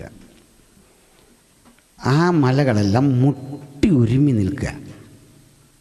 അതിലൊന്നാണ് യബൂസ്യനായ ഓർനാൻ്റെ കളം. Ornan the Jebusite, the field of Ornan the Jebusite. യബൂസ്യനായ ഓർനാൻ്റെ കളം. ഇത് ഉള്ളൊരല്പം കട്ടി പറയാം, ബാക്കിയൊക്കെ നിങ്ങൾക്കറിയാം. Second one മോറിയയാണ്. മോറിയ അറിയാമല്ലോ. ഇനി അന്ന് ഉത്തരഗിരിയായ സയോൺ, ഉയരം കൊണ്ടും മനോഹരവും സർവഭൂമിയുടെ ആനന്ദം, മനോഹരമായ സിയോൻ. ഇനിയുള്ളത് നിങ്ങൾക്ക് എല്ലാവർക്കും അറിയാം, കാൽവരി എന്ന ഗോൽഗോഥ. ഈ ഗോൽഗോഥ കാൽവരി എന്നൊക്കെ പറഞ്ഞാൽ ഒരു 20 അടിയിൽ കൂടുതലില്ല. ഇത് 10 അല്ലേ? 10 അല്പം കൂടെ കാണും. 10 കൂട്ടിക്കോ. ഇതിൻ്റെ അത്രയും കൂടെ ഉയരമുള്ളൂ. അത്ര ഒരു മുട്ടക്കുന്ന. മനസ്സിലായോ? അത്ര ചെറിയൊരു കുന്ന. ഞാനിത് പറഞ്ഞത് സഹോദരന്മാർക്ക് വേണ്ടിയല്ല. ഈ ഒരു കാര്യം നിങ്ങൾക്ക് വേണ്ടിയാണ്. ഈ മല ചെറുതാന്ന് പറയാൻ കാരണം ഈ സഹോദരിമാരാണ് കൂടുതൽ പ്രാർത്ഥിക്കുമ്പം ഈ ഗോൽഗൊത കാൽവറി എന്നൊക്കെ പറയേണ്ടതിന് പകരം ഗോൽഗൊത എന്ന് പറഞ്ഞോളെ, വല്ലാത്തൊരു വൈബ്രേഷൻ. കാൽവറി എന്ന് പറയാം. അതിൻ്റെ ആവശ്യമില്ല, കാരണം മല ചെറുതാണ്, അതുകൊണ്ട് പറഞ്ഞു. ഇത്രയും കൂടെ നമ്മളിങ്ങനെ ക്ഷീണിക്കേണ്ട കാര്യമല്ലോ ഉണ്ടോ? വലിയ മലയാണേ പോട്ടെ. ഈ തമിഴ്നാടും കേരളമൊക്കെ കണ്ട നമ്മൾ, സഹ്യപർവ്വതം കണ്ട നമ്മൾ സഹ്യ പർവ്വതമൊന്നും പറയത്തില്ല. അപ്പോൾ പിന്നെ നമ്മുടെ നാട്ടിലില്ലാത്തൊരു വില ഇനി കൊടുക്കണോ? ഒട്ടക്കൊന്നു, അത്രേ ഉള്ളൂ കാര്യം. നമുക്കൊരു സന്തോഷമെന്ന് പറഞ്ഞാലും അല്ലേ. അപ്പോൾ ഗോൽഗൊത എന്ന കാൽവറി, ഇത്രയും കൂടെ ചേർന്ന മലകൾ മുട്ടിയുരുമി കിടക്കുന്ന സ്ഥലത്തിൻ്റെ നിർണായക ഏരിയയ്ക്ക് 8.3 ഏക്കേഴ്സാണ് അതിൻ്റെ വിസ്തൃതി. അതിൽ നിന്ന് അടുക്കാണ്. മലകൾ എല്ലാം കൂടെ കൂട്ടി അതിലേറെയുണ്ട്. പക്ഷേ ഈ ദേവാലയമൊക്കെ ഇരിക്കുന്ന ഭൂപ്രദേശം എല്ലാം കൂട്ടിയാൽ ഇത്രയുള്ള 8.5 ഏക്കർ. അതാ ലോകത്തിലെ ഏറ്റവും വലിയ തർക്കഭൂമി. അല്ല, അയോധ്യയൊന്നുമല്ല, ഇതാണ് ലോകത്തിലെ ഏറ്റവും വലിയ. അവിടെ ദേവാലയം ഇരിക്കുക. അപ്പം കർത്താവ് അവിടെ വന്നിട്ട് പറഞ്ഞു, ഈ ദേവാലയത്തെ കണ്ടു, പണി കാണിക്കാൻ വേണ്ടി ചെന്ന. എന്നോട് ഇന്നലെയൊക്കെ പറഞ്ഞു, പകൽ ഫ്രീ ആയിട്ടിരിക്കില്ല, നമുക്ക് ഇവിടെ ഒക്കെ ഒന്ന് കാണാം. സത്യം പറയാമല്ലോ, എനിക്ക് ഈ സിമെൻറ്റ് പന്തൽ കാണാൻ ഭയങ്കര ബുദ്ധിമുട്ടാണ്. കുറേ ഇങ്ങനെ കെട്ടിപ്പൊക്കി വെച്ചേക്കുക, കുറേ ഗ്ലാസ് വിട്ടിട്ടുണ്ട്, അതവിടെ ഇരിക്കട്ടെ. എനിക്കിതൊന്നും കാണണമെന്നില്ല. കുറേ കെട്ടിടം അവിടെ ഇവിടെ കുറേ. പിന്നെ നാച്ചുറലി ഉള്ള കാര്യങ്ങളുണ്ടല്ലേ, ഹിസ്റ്റോറിക്കലി ഉള്ള കാര്യങ്ങളുണ്ട്, അത് കാണണം. അല്ല ബുർജ് ഖലീഫ എന്ന് പറഞ്ഞ് ഉണ്ടാക്കി വെച്ചിട്ടുണ്ട്, കാണാനിരിക്കുന്നത് അല്ലേ. അപ്പോൾ ചരിത്ര പ്രാധാന്യമുള്ള സ്ഥലങ്ങളാണ് കാണേണ്ടത്. ഇനി പറഞ്ഞത് ഈ ഊർശാലവും എന്ന യെരുസലേം, അത് ഈ ദേവാലയം, ആ പരിസരമൊക്കെ മനസ്സിലായല്ലോ അല്ലേ. റേറ്റി ഇതിന് അരികിൽ കൂടി ഒരു തോടൊഴുകുന്നുണ്ട്. ആ തോട് നിങ്ങളറിയും, കിദ്രോൻ. ഈ കിദ്രോൻ തോട് ഒഴുകുന്നത് കിഴക്ക് ഭാഗത്തു കൂടിയാണ്. ആ കിഴക്ക് ഭാഗത്തേക്ക് നമ്മൾ യെരുസലേമിൽ നിന്ന് ഇറങ്ങിച്ചെന്നാൽ ഈ കിദ്രോൻ തോട്, ഈ തോട് കടന്ന് അക്കരെ എത്തുമ്പോൾ ഒരു പടുകൂറ്റൻ മലയുണ്ട്. അതിനെ ഒരു മല എന്ന് വിളിക്കാം, കാരണം 20-25 മിനിറ്റ് വേണം കയറി ചെല്ലാൻ. ഈ മലയിൽ നമ്മൾ ആ പാത മൂന്നുന്ന സ്ഥലമില്ലേ, അങ്ങോട്ട് ചെന്ന് ചവിട്ടുന്ന സ്ഥലമുണ്ട്. ആ താഴ്വരയ്ക്കൊരു പേര് പറയും, നിങ്ങളറിയും, ഗത്സമന. യേശു പ്രാർത്ഥിച്ച സ്ഥലം, ഒലിവ് തോട്ടമൊക്കെ ഉള്ള സ്ഥലം. ഈ ഗത്സമന കടന്ന് ഒലിവ് മലയുടെ മുകളിൽ ചെന്ന് ഇങ്ങോട്ട് നോക്കിയാൽ, പടിഞ്ഞാറോട്ട് നോക്കിയാൽ യെരുസലേം ഒരു കുഴിയിൽ കിടക്കുന്ന പോലെ തോന്നും. ദേവാലയം അല്പം ഉയർന്നു നിൽപ്പുണ്ട്, നല്ല ഭംഗിയാണ് കാണാൻ. ദേവാലയത്തിൻ്റെ ഭംഗി കാണണമെങ്കിൽ ഒലിവുമലയിൽ നിന്ന് നോക്കണം. ഇത്രയും പറഞ്ഞുകൊണ്ട് ഒലിവുമലയുടെ അങ്ങേ ചെരുവും കൂടെ പറഞ്ഞ് അവിടെ വിട്ടേക്കാം. അതാണ് നമ്മളറിയുന്ന ലാസർ പാർത്ത ബെഥാന്യ. നമ്മളതിൽ വായിക്കണല്ലോ, യെരുസലേമിൽ നിന്ന് ഒരു നാഴിക ദൂരത്തെന്നൊക്കെ പറയല്ലോ. ബേത്ഭാഗ എന്നൊക്കെ പറയുന്ന സ്ഥലം. അവിടെയാണ് ലോകത്ത് കടുക് മരങ്ങളുള്ള, മസ്റ്റാർഡ് സീഡ്സ്, കടുക് ഇല്ലേ, ആ മരങ്ങളുള്ള ഒരേ ഒരു സ്ഥലം. ബാക്കി നമ്മുടെ നാട്ടിലൊക്കെ ഉള്ളത് ചെടിയാണ്. കടുക് മരം ഇപ്പോഴും അവിടെ ഉണ്ട്. നിരീശ്വരന്മാർ ഇതൊക്കെ വായിച്ചിട്ട് ചുമ്മാ കിടന്ന് ചിരിക്കുക. കടുക് മരം എന്തുകൊണ്ടോ ഇവിടെ എഴുതി വെച്ചിരിക്കുന്നൊക്കെ ചോദിച്ചു. ഇവനറിയാത്തത് നമ്മുടെ കുഴപ്പമാണോ? ഇപ്പോഴും ചെന്നാൽ അവിടെ ഉണ്ട് കടുക്, അല്പം കൂടെ ബ്രൗണിഷാണ്. നമ്മുടെ കടുകിനേക്കാൾ ക്വാളിറ്റിയും കൂടുതലാണ്, വിലയും കൂടുതലാണ്. ഇവനെയൊക്കെ അവിടെ കൊണ്ടുപോയി കുറേ അങ്ങ് മേടിപ്പിക്കണം. എന്നിട്ട് പൈസ നീ കൊടുത്തോളാൻ പറയണം, അതാ ചെയ്യണ്ടേ. കടുക് എന്താണെന്നൊക്കെ പോയി കണ്ടിട്ട് വരട്ടല്ലേ. അപ്പോൾ ഇത്രയും പറഞ്ഞത്, യേശു ശിഷ്യന്മാരുമായി ഈ ഈ തോട് കടന്ന് മുകളിൽ ചെന്നു. ദേവാലയത്തിൻ്റെ പണി കണ്ടിട്ട് ശിഷ്യന്മാർ പറഞ്ഞു, നന്നായിരിക്കുന്നു. അപ്പോൾ യേശു എന്താ അവരോട് പറഞ്ഞേ, ഈ ദേവാലയം കല്ലിന്മേൽ കല്ല് ശേഷിക്കാതെ തകർന്നു പോകുന്ന ഒരു കാലം വരും. സത്യത്തിൽ ഇത് നല്ലതാണെന്ന് പറഞ്ഞാൽ പോരെ. ഇപ്പോൾ നമ്മൾ മുമ്പ് പറഞ്ഞാൽ ബുർജ് ഖലീഫയുടെയോ ഒക്കെ ഒരു ഫോട്ടോ ഇട്ടു, അത് പൊളിഞ്ഞു പോകും, താഴെ കമൻ്റ് എഴുതണോ? ഒരു ലൈക്ക് അടിച്ച് വിടാനുള്ള കേസേ ഉള്ളൂ. കൊള്ളാം. അല്ലെങ്കിൽ എന്തെങ്കിലും അല്ലേ, ആ ഒരു കാര്യം പറഞ്ഞാൽ മതി. അതിന് പോയി നെഗറ്റീവ് ഒരു കമൻ്റ് ഇടേണ്ട കാര്യം വല്ലതും ഉണ്ടോ? ഇല്ല. അപ്പോൾ എനിക്കെതിരെ ഈ നെഗറ്റീവ് കമൻ്റൊക്കെ വരുമ്പോൾ ഞാൻ മൈൻഡ് ചെയ്യത്തേയില്ല. മൈൻഡ് ചെയ്യാത്തതിൻ്റെ കാര്യം ഇവനറിയത്തില്ല. ഇവൻ ആ ഒരു കമൻ്റ് ഇടുമ്പോൾ എനിക്ക് ചില്ലറ പോക്കറ്റിലോട്ട് വീഴുന്നുണ്ടെന്നുള്ളവർ അവനറിയത്തില്ല. ഇവൻ ഇത്ര നെറ്റ് ഉപയോഗിക്കുക. അതൊക്കെ കറങ്ങിത്തിരിഞ്ഞ് ഇവനെത്ര ചീത്ത എഴുതിയാലും ഇവനറിയില്ല അവൻ എനിക്ക് ചെയ്യുന്ന സേവനം അത്ര വലുതാണ്. അതിൻ്റെ താഴെ ഒരു 5-6 മറുപടി, അതിൻ്റെ താഴെ പിന്നെയും മറുപടി ഇങ്ങനെ കിടക്കുക. യൂട്യൂബിലൊക്കെ വന്നിട്ട് ഓരോന്ന് എഴുതിയിടും. ഇനി ഇത്രാമത്തെ മിനിറ്റിൽ നിങ്ങൾ എന്താ പറഞ്ഞിരിക്കുന്നത്? മറ്റവനെ വേറൊരുത്തൻ അവിടുന്ന് വന്നിട്ട് നീ അതൊന്നുകൂടെ നോക്കടാ, അവനാണ് നമ്മുടെ കക്ഷി. നിൻ്റെ വല്യവൻ കണ്ടം വഴി ഓടിയടാ, നമ്മളിതൊന്നും കണ്ട ഭാവേ നടിക്കരുത്, അതാ വഴി പോക്കോട്ടെ. സ്തോത്രം. ഞാൻ ദുബൈയിൽ ആദ്യം വരുമ്പോൾ എന്നെ ഒരച്ഛൻ കൊണ്ടൊരു മുറി പാർപ്പിച്ചു. നമ്മുടെ ഷിബുബ്രദറിൻ്റെ വീടൊക്കെ നല്ല സൂപ്പറാണ്. എന്നാൽ ഞങ്ങൾക്ക് 2 പേർക്കൂടെ കഷ്ടിച്ച് ജീവിക്കാനുള്ള ഇതേ ഉള്ളൂ. പുള്ള വീട്ടിൽ ഞാൻ നാട്ടിൽ നിന്ന് താമസിച്ചുകൊണ്ടിരുന്നത്. വലിയ വീടാണ് നാട്ടിൽ. അപ്പോൾ എന്നോട് ചോദിച്ചു, വീട് ഒന്നും ആയില്ലല്ലോ പാസ്റ്റർ. ഞാൻ പറഞ്ഞു, എനിക്ക് വീട് താല്പര്യമില്ല. കാരണം എന്താണെന്ന് ചോദിച്ചാൽ പറഞ്ഞു, അത് സഹോദരനെ പോലൊരാളെ ഈ നാട്ടിൽ വിട്ട് ഇങ്ങനെ ഞെരുങ്ങിക്കഴിയാൻ ഉള്ള അവസരം തന്നിട്ട് താങ്കളുണ്ടാക്കിയ വീട്ടിൽ ഞാൻ അതേ അന്തസ്സായിട്ട് അവിടെ കഴിയുക. മനസ്സിലായോ നിങ്ങൾക്ക്? ഇല്ല. കുറേ ദൂതന്മാർ ഇങ്ങനെ നടക്കാൻ പോയി. പല സ്ഥലം കണ്ട് നമ്മുടെ നാടൊക്കെ വന്ന് കണ്ടിട്ട് അതങ്ങ് ഇഷ്ടപ്പെട്ടു ദൂതന്മാർക്ക് അതെല്ലാം ഇഷ്ടപ്പെട്ടു. മൂത്ത ദൂതനൊക്കെ ചെറിയ ദൂതന്മാർ പറഞ്ഞൊരു കഥയാണ്.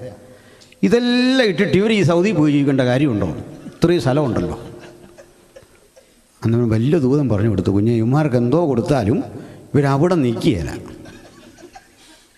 നമ്മുടെ നാട്ടിൽ ഇതൊക്കെ ചെയ്യാമെന്നാണ് പറഞ്ഞു വരുന്നത്. ഇനിയുള്ള തലമുറയ്ക്ക് ഇവർ കണ്ടോ നമ്മൾ ഓടിക്കാൻ ശ്രമിക്കുന്നുണ്ടോ അല്ലേ? 2030 ആകുമ്പോഴേക്കും അല്ലേ? അപ്പോൾ അവിടെ നിൽക്കാനുള്ള പണി നോക്കിക്കോണം. അടുത്ത പ്രോജക്റ്റിലേക്ക് കിടന്നോണം, ചിന്തകൾ അങ്ങോട്ട് പോക്കോണം അല്ലേ? അപ്പോഴേ ദേവാലയം നല്ലതാ എന്നാണ് പറയേണ്ടത്. പക്ഷേ യേശു പറഞ്ഞോ? ഇല്ല. നല്ലതെന്നല്ലായിരുന്നു പറയണ്ടേ? എന്താ പറയാഞ്ഞേ? കാരണമുണ്ട്. കഴിഞ്ഞൊരു ദിവസം ഞാൻ പോയ സ്ഥലത്ത് ഒരു ചോദ്യം, കർത്താവിന് പാപം ചെയ്യാൻ സാധിക്കുമായിരുന്നു? കേട്ടുള്ള ചോദ്യം. ഇവിടെ ചോദ്യം വന്നില്ല, എങ്കിലും ഉത്തരം ഇരുന്നുണ്ടായി. ഒറ്റ വാക്കിൽ പറയാം, ഇല്ല എന്ന് പറയാൻ കാരണം എന്താണെന്നറിയണ്ടേ? ഈ ട്രാഫിക് വയലേഷൻ പാവമാണ്, തെറ്റാ അല്ലേ? അതിന് ഫൈനുണ്ട്. ട്രാഫിക് വയലേറ്റ് ചെയ്യുന്ന, നിയമം ലംഘിക്കുന്ന നിങ്ങളെ അതേ വഴി വന്ന് ബലം പ്രയോഗിച്ച് പോലീസ് പിടിച്ചാൽ പോലീസിൻ്റെ പേര് കേസ് വരുമോ? കാരണം എന്താ? നിയമം നിയമദാതാവിൻ്റെ മീതെ അല്ല. ബ്രേക്കിംഗ് ലോ ആണ് സിന്ന്. ആ ലോ തന്നവൻ ലോയ്ക്ക് താഴെ അല്ല. ഭൂമിയിലായിരുന്നപ്പോൾ ലോയ്ക്ക് കീഴെ ആയിത്തീർന്നു. അത് സ്വയം ആയിത്തീർന്നതാണ്. മൊത്തത്തിലെടുത്താൽ അവൻ ലോയ്ക്ക് കീഴിലല്ല. മനസ്സിലായോ? ലോയ്ക്ക് കീഴിലല്ല. ഇനി അതൊന്നും കൂടെ ഒന്ന് ഇലാബറേറ്റ് ചെയ്ത് പറയാം മനസ്സിലാകാൻ. അപ്പോൾ ടെംപ്ടേഷൻ യേശുവിന് വന്നു. യേശുവിനെ പരീക്ഷിക്കാൻ പിശാച് ആത്മാവ് മരുഭൂമിയിലേക്ക് നടത്തി. അപ്പോൾ പരീക്ഷകൻ അടുത്തു വന്നു. അതൊക്കെ എന്താ? അപ്പോൾ ആ ചോദ്യം നമുക്കൊന്ന് നന്നായിട്ട് ഫേസ് ചെയ്യണം. ഒരു ചോദ്യം വരിക. ഇനി നമ്മൾ ഇത്രയും മുതിർന്നവരൊക്കെ ഉണ്ടല്ല, ഒരു ചോദ്യം. യേശുവിനൊരു ലൈംഗികമായ ചോദനയോ ഒരു സ്ത്രീ സംബന്ധിയായ പരീക്ഷണമോ ഉണ്ടാകുമോ? ഒറ്റ വാക്കിൽ ഉത്തരം ഇല്ല. എന്താ കാര്യം? പറഞ്ഞുതരാം. ഇവിടെ ഈ രാഹുൽ ഗാന്ധി, ഇവിടെ മുത്തച്ഛൻ മോട്ടിലാൽ നെഹ്റുവിന് സ്വന്തമായിട്ട് അദ്ദേഹത്തിൻ്റെ പറമ്പ് 27 റെയിൽവേ സ്റ്റേഷൻ ഉണ്ടായിരുന്നതാണ്.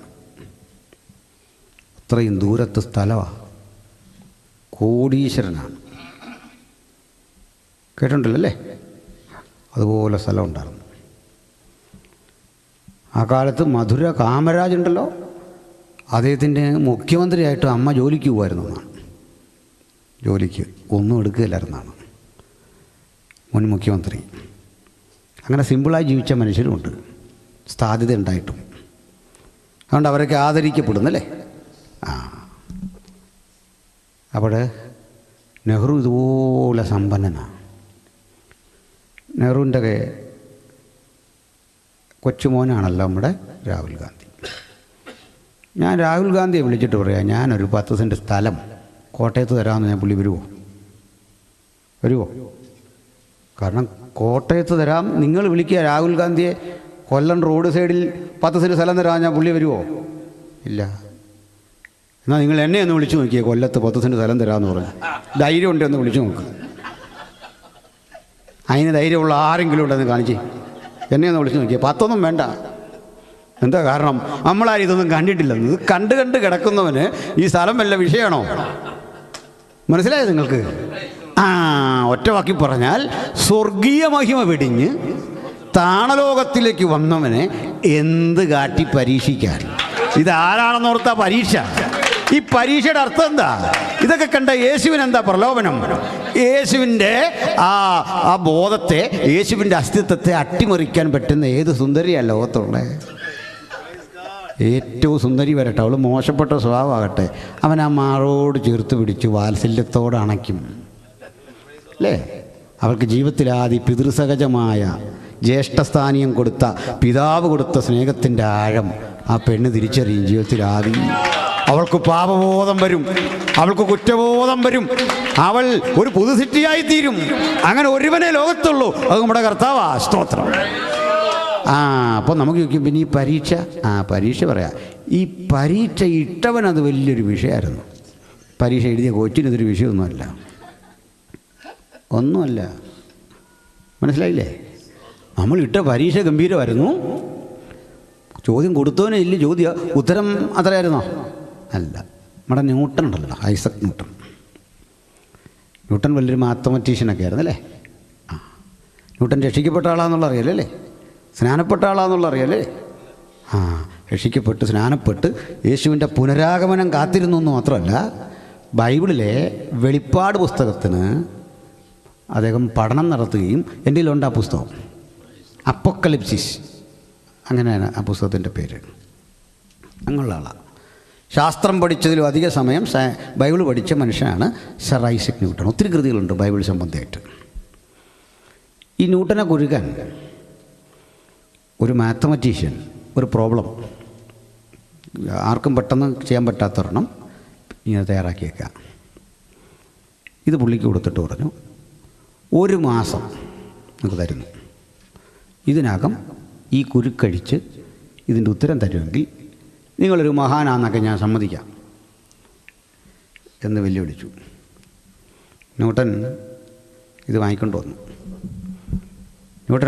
വന്നിട്ട് 3 മിനിറ്റ് കൊണ്ട് ഇതെല്ലാം ഉത്തരം എഴുതി റെഡിയാക്കിയിട്ട് ഡ്രൈവറെ വിളിച്ചിട്ട് പറഞ്ഞു, ഇതുകൊണ്ട് പുള്ളിക്ക് കൊടുത്തേക്കണം, താഴെ നിൻ്റെ പേരെഴുതി ഒപ്പിട്ടേക്കാൻ പറഞ്ഞു ഡ്രൈവറുടെ.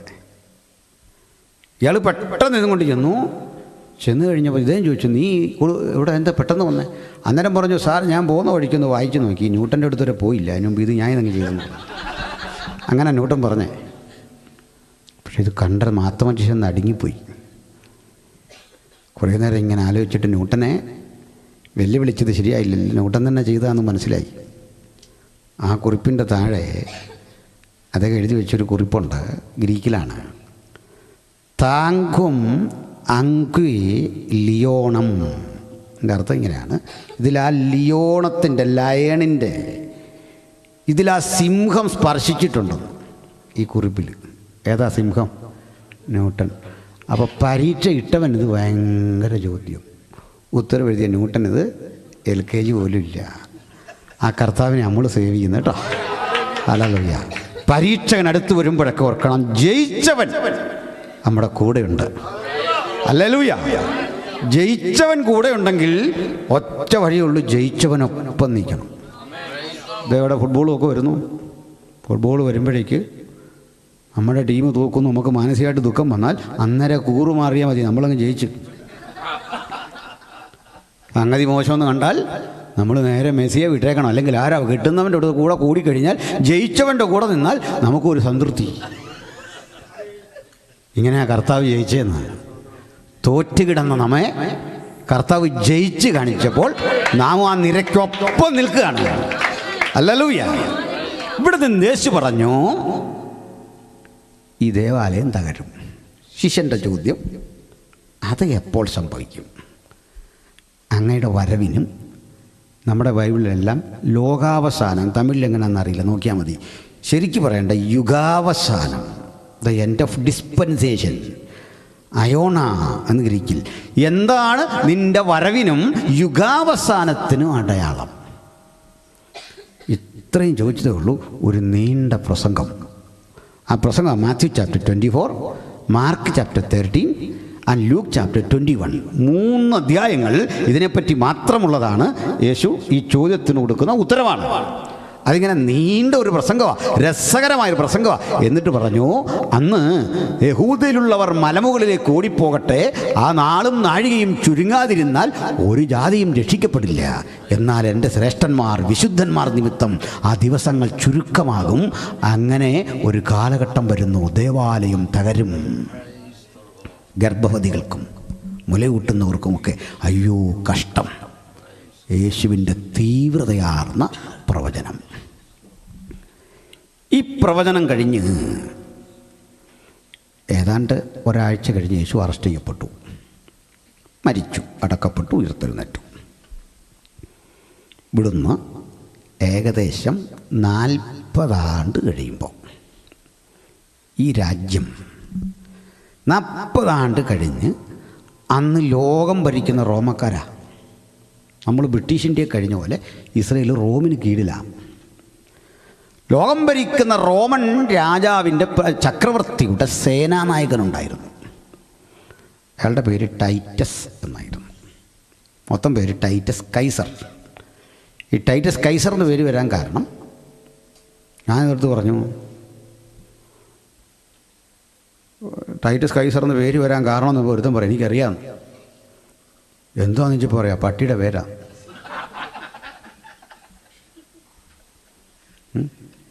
ഓരോ ഉത്തരവേ അതിനറിയാം. വലിയ അഹങ്കാരം കാണിക്കുന്നവനെയൊക്കെ കാല വിട്ട് വിളിക്കുന്നത് അങ്ങനെയാ. ടിപ്പു സുൽത്താൻ ഒരുത്തരുണ്ടായിരുന്നു, ഇപ്പോൾ വിളിക്കുന്ന ആരെയാ? ടിപ്പു ഇവിടെ വാടാന്ന് വിളിക്കുന്ന ആരെയാ? കണ്ടോ, ഒത്തിരി അഹങ്കരിക്കാൻ പോകരുത് നമ്മളതാ ഞാൻ പഠിച്ചൊരു പാഠം. പിന്നാലെ വരുന്ന പിള്ളേർ നമ്മുടെ പേര് ആർക്കിടും? ഇങ്ങനെ ഇട്ട് വിളിക്കുമെന്ന്. കൈസർ യേശുവിനെ ക്രൂശിച്ചതാ, ഇപ്പോൾ പേരിട്ടേക്കുന്ന പട്ടിക്ക് എടുത്തോടാന്ന്. കൈസറേ ഇവിടെ വരാൻ, അല്ലേ? കൈസർ ഒരു സ്ഥാനപ്പേരാണ്. ഇതുപോലെ ഉണ്ട്. ടിപ്പു സുൽത്താൻ്റെ ഒക്കെ പേരാ പട്ടിക്കിടുന്നത്. പോട്ടെ. അപ്പോഴേ ഈ കൈസർ പിന്നെ ചക്രവർത്തി ആകുന്നുണ്ട്. ഈ രാജ്യം വന്ന് പിടിച്ചെടുക്കുന്ന ടൈറ്റസ് കൈസർ, ഇയാൾ വന്ന് ഒലിവുമലയുടെ മുകളിൽ ക്യാമ്പ് ചെയ്തു. യെരുശലേമും ഭൂപ്രദേശങ്ങളും ഒക്കെ അടങ്ങുന്ന ആ സ്ഥലം ഒരു കോമ്പൗണ്ട് വാൾ വെട്ടി സുരക്ഷിതമാക്കിയിട്ടുണ്ട്. 12 വാതിലുണ്ട് അതിന്. ചിലപ്പോൾ ചില ഘട്ടങ്ങളിൽ 8 വാതിലായിട്ട് ചുരുങ്ങും. പണി എങ്ങനെ ചരിത്രത്തിൽ കാണുന്നത്. ഈ വാതിലിൽ അകത്ത് മനോഹരമായ യെരുശലേം ദേവാലയം, ഈ കോമ്പൗണ്ട് വാളിനടുത്ത് അകത്ത്. ടൈറ്റസ് പറഞ്ഞു, ഒരു ഉത്തരവിട്ടു, ഇപ്പോഴാണ് കീഴടങ്ങിയാൽ രക്ഷപ്പെടാം, ഇല്ലേ രക്ഷയില്ല. യഹൂദം കീഴടങ്ങും. വനനത്തിൽ ഇങ്ങനെ ഉറച്ചു നിൽക്കുക. ടൈറ്റസ് ഒരു പുതിയ തന്ത്രം. അകത്തോട്ടാർക്കും പ്രവേശനമില്ല, പുറത്തിരിക്കുന്നവർക്ക് രക്ഷപ്പെടാം. പുറത്ത് പോയി കഴിഞ്ഞാൽ പിന്നെ അകത്ത് കയറാൻ പറ്റില്ല. സ്ട്രിക്റ്റാണ്. മാസങ്ങൾ അതിനകത്ത് ജൂതന്മാർ കുരുങ്ങിപ്പോയപ്പോൾ കരുതി വെച്ച ധാന്യമണികളും ഭക്ഷ്യവസ്തുക്കളും ഉണക്കിയ പഴങ്ങളും വെള്ളവും ഒക്കെ തീർന്നു. കുറഞ്ഞ് കനത്ത ദാരിദ്ര്യത്തിലേക്ക് മാറി. അതിൻ്റെ ആധിക്യത്തിൽ അവിടെയുള്ള ഒട്ടകങ്ങൾ അത്തരം മൃഗങ്ങളെയൊക്കെ കൊന്നു ഭക്ഷിച്ചു. ഒട്ടകങ്ങൾക്കും തീറ്റയില്ല, പരിരക്ഷയില്ല. ഒടുക്കം ചത്തുപോയ ഒട്ടകങ്ങളുടെ മാംസം വരെ ഭക്ഷിക്കേണ്ടി വന്നു.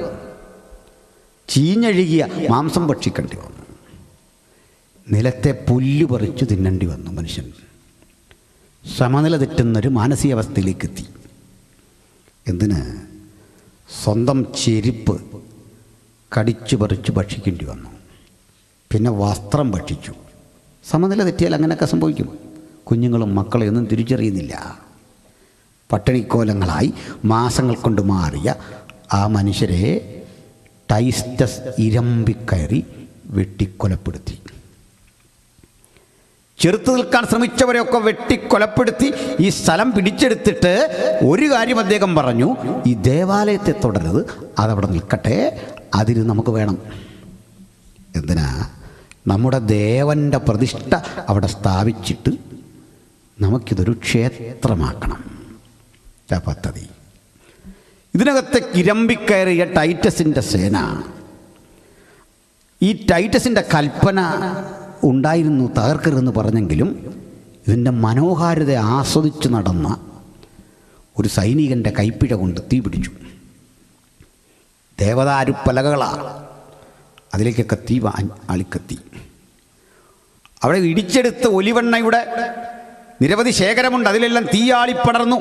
ആളിക്കത്തുന്ന തീയിൽ ദേവാലയത്തിനകത്തുനിന്ന് പുക വമിച്ചു. ചുണ്ണാമ്പ് കല്ലുകളാണ് അതിൻ്റെ കെട്ട്. ഇത്രയൊക്കെ ഉണ്ട് ഒരു കല്ലെന്ന് പറഞ്ഞാൽ. ഇത്തരം കല്ലുകൾ അടുക്കി അടുക്കി അടുക്കി വെച്ചിരിക്കുന്ന പടുകുറ്റൻ ദേവാലയം, കൊത്തുപണിയ മുത്തുകളാൽ അലങ്കരിച്ചിരിക്കുന്ന മനോഹര സൗധം, ഇതൊക്കെ തീവെന്തും പഴുത്തും കല്ലുകൾ തെറിച്ചും ആളുകൾ പല വഴിക്ക് ഓടി. ദിവസങ്ങൾ നീണ്ടു നിന്നു പുക. ഒടുക്കം സ്വയം കെട്ടണഞ്ഞു. ആരോ പറഞ്ഞു, പ്രഭോ, ഇതിലെല്ലാം സ്വർണമുണ്ടായിരുന്നു, കോടികൾ വിലമതിക്കുന്ന സ്വർണം. ഇതെല്ലാം കത്തി ഉരുകി സ്വർണ്ണക്കട്ടികളും സ്വർണ്ണത്തരികളുമൊക്കെയായി ക്രിസ്റ്റലുകൾ ഈ ഭൂമിയിൽ എവിടേക്കോ കിടപ്പുണ്ടാകും. ചിലതിൻ്റെ മീതെ കല്ലുകൾ വീണു. അതുകൊണ്ട് ഇത് തിരിച്ചു പിടിക്കണം. ടൈറ്റസ് ആനകളെ കൊണ്ടുവന്നു. ആനകൾ അവിടെയൊക്കെ അപൂർവമാണ്. നമ്മുടെ നാട്ടിൽ നിന്നൊക്കെ ആയിരിക്കും കൊണ്ടുവന്നത്. മാസങ്ങളെടുക്കും. എന്നാൽ ഞങ്ങൾ ഈ ഇവിടുത്തെ കഥകളൊക്കെ പറയുമ്പോൾ ഒരു സംഭവം പറയാറുണ്ട്. അൽ ഫീൽ എന്ന് പറഞ്ഞൊരു ചാപ്റ്ററുണ്ട് ഖുർആനിൽ. അൽ ഫീൽ, ആന എന്നതിൻ്റെ അർത്ഥം ആനക്കലകം. സൗദി അറേബ്യയിലെ മെക്കയിൽ നിന്ന് യമനിലേക്കുള്ള ദൂരം നിങ്ങൾ ഗൂഗിൾ ചെയ്യണം. ഒരു 2000-1700 കിലോമീറ്റർ വരും.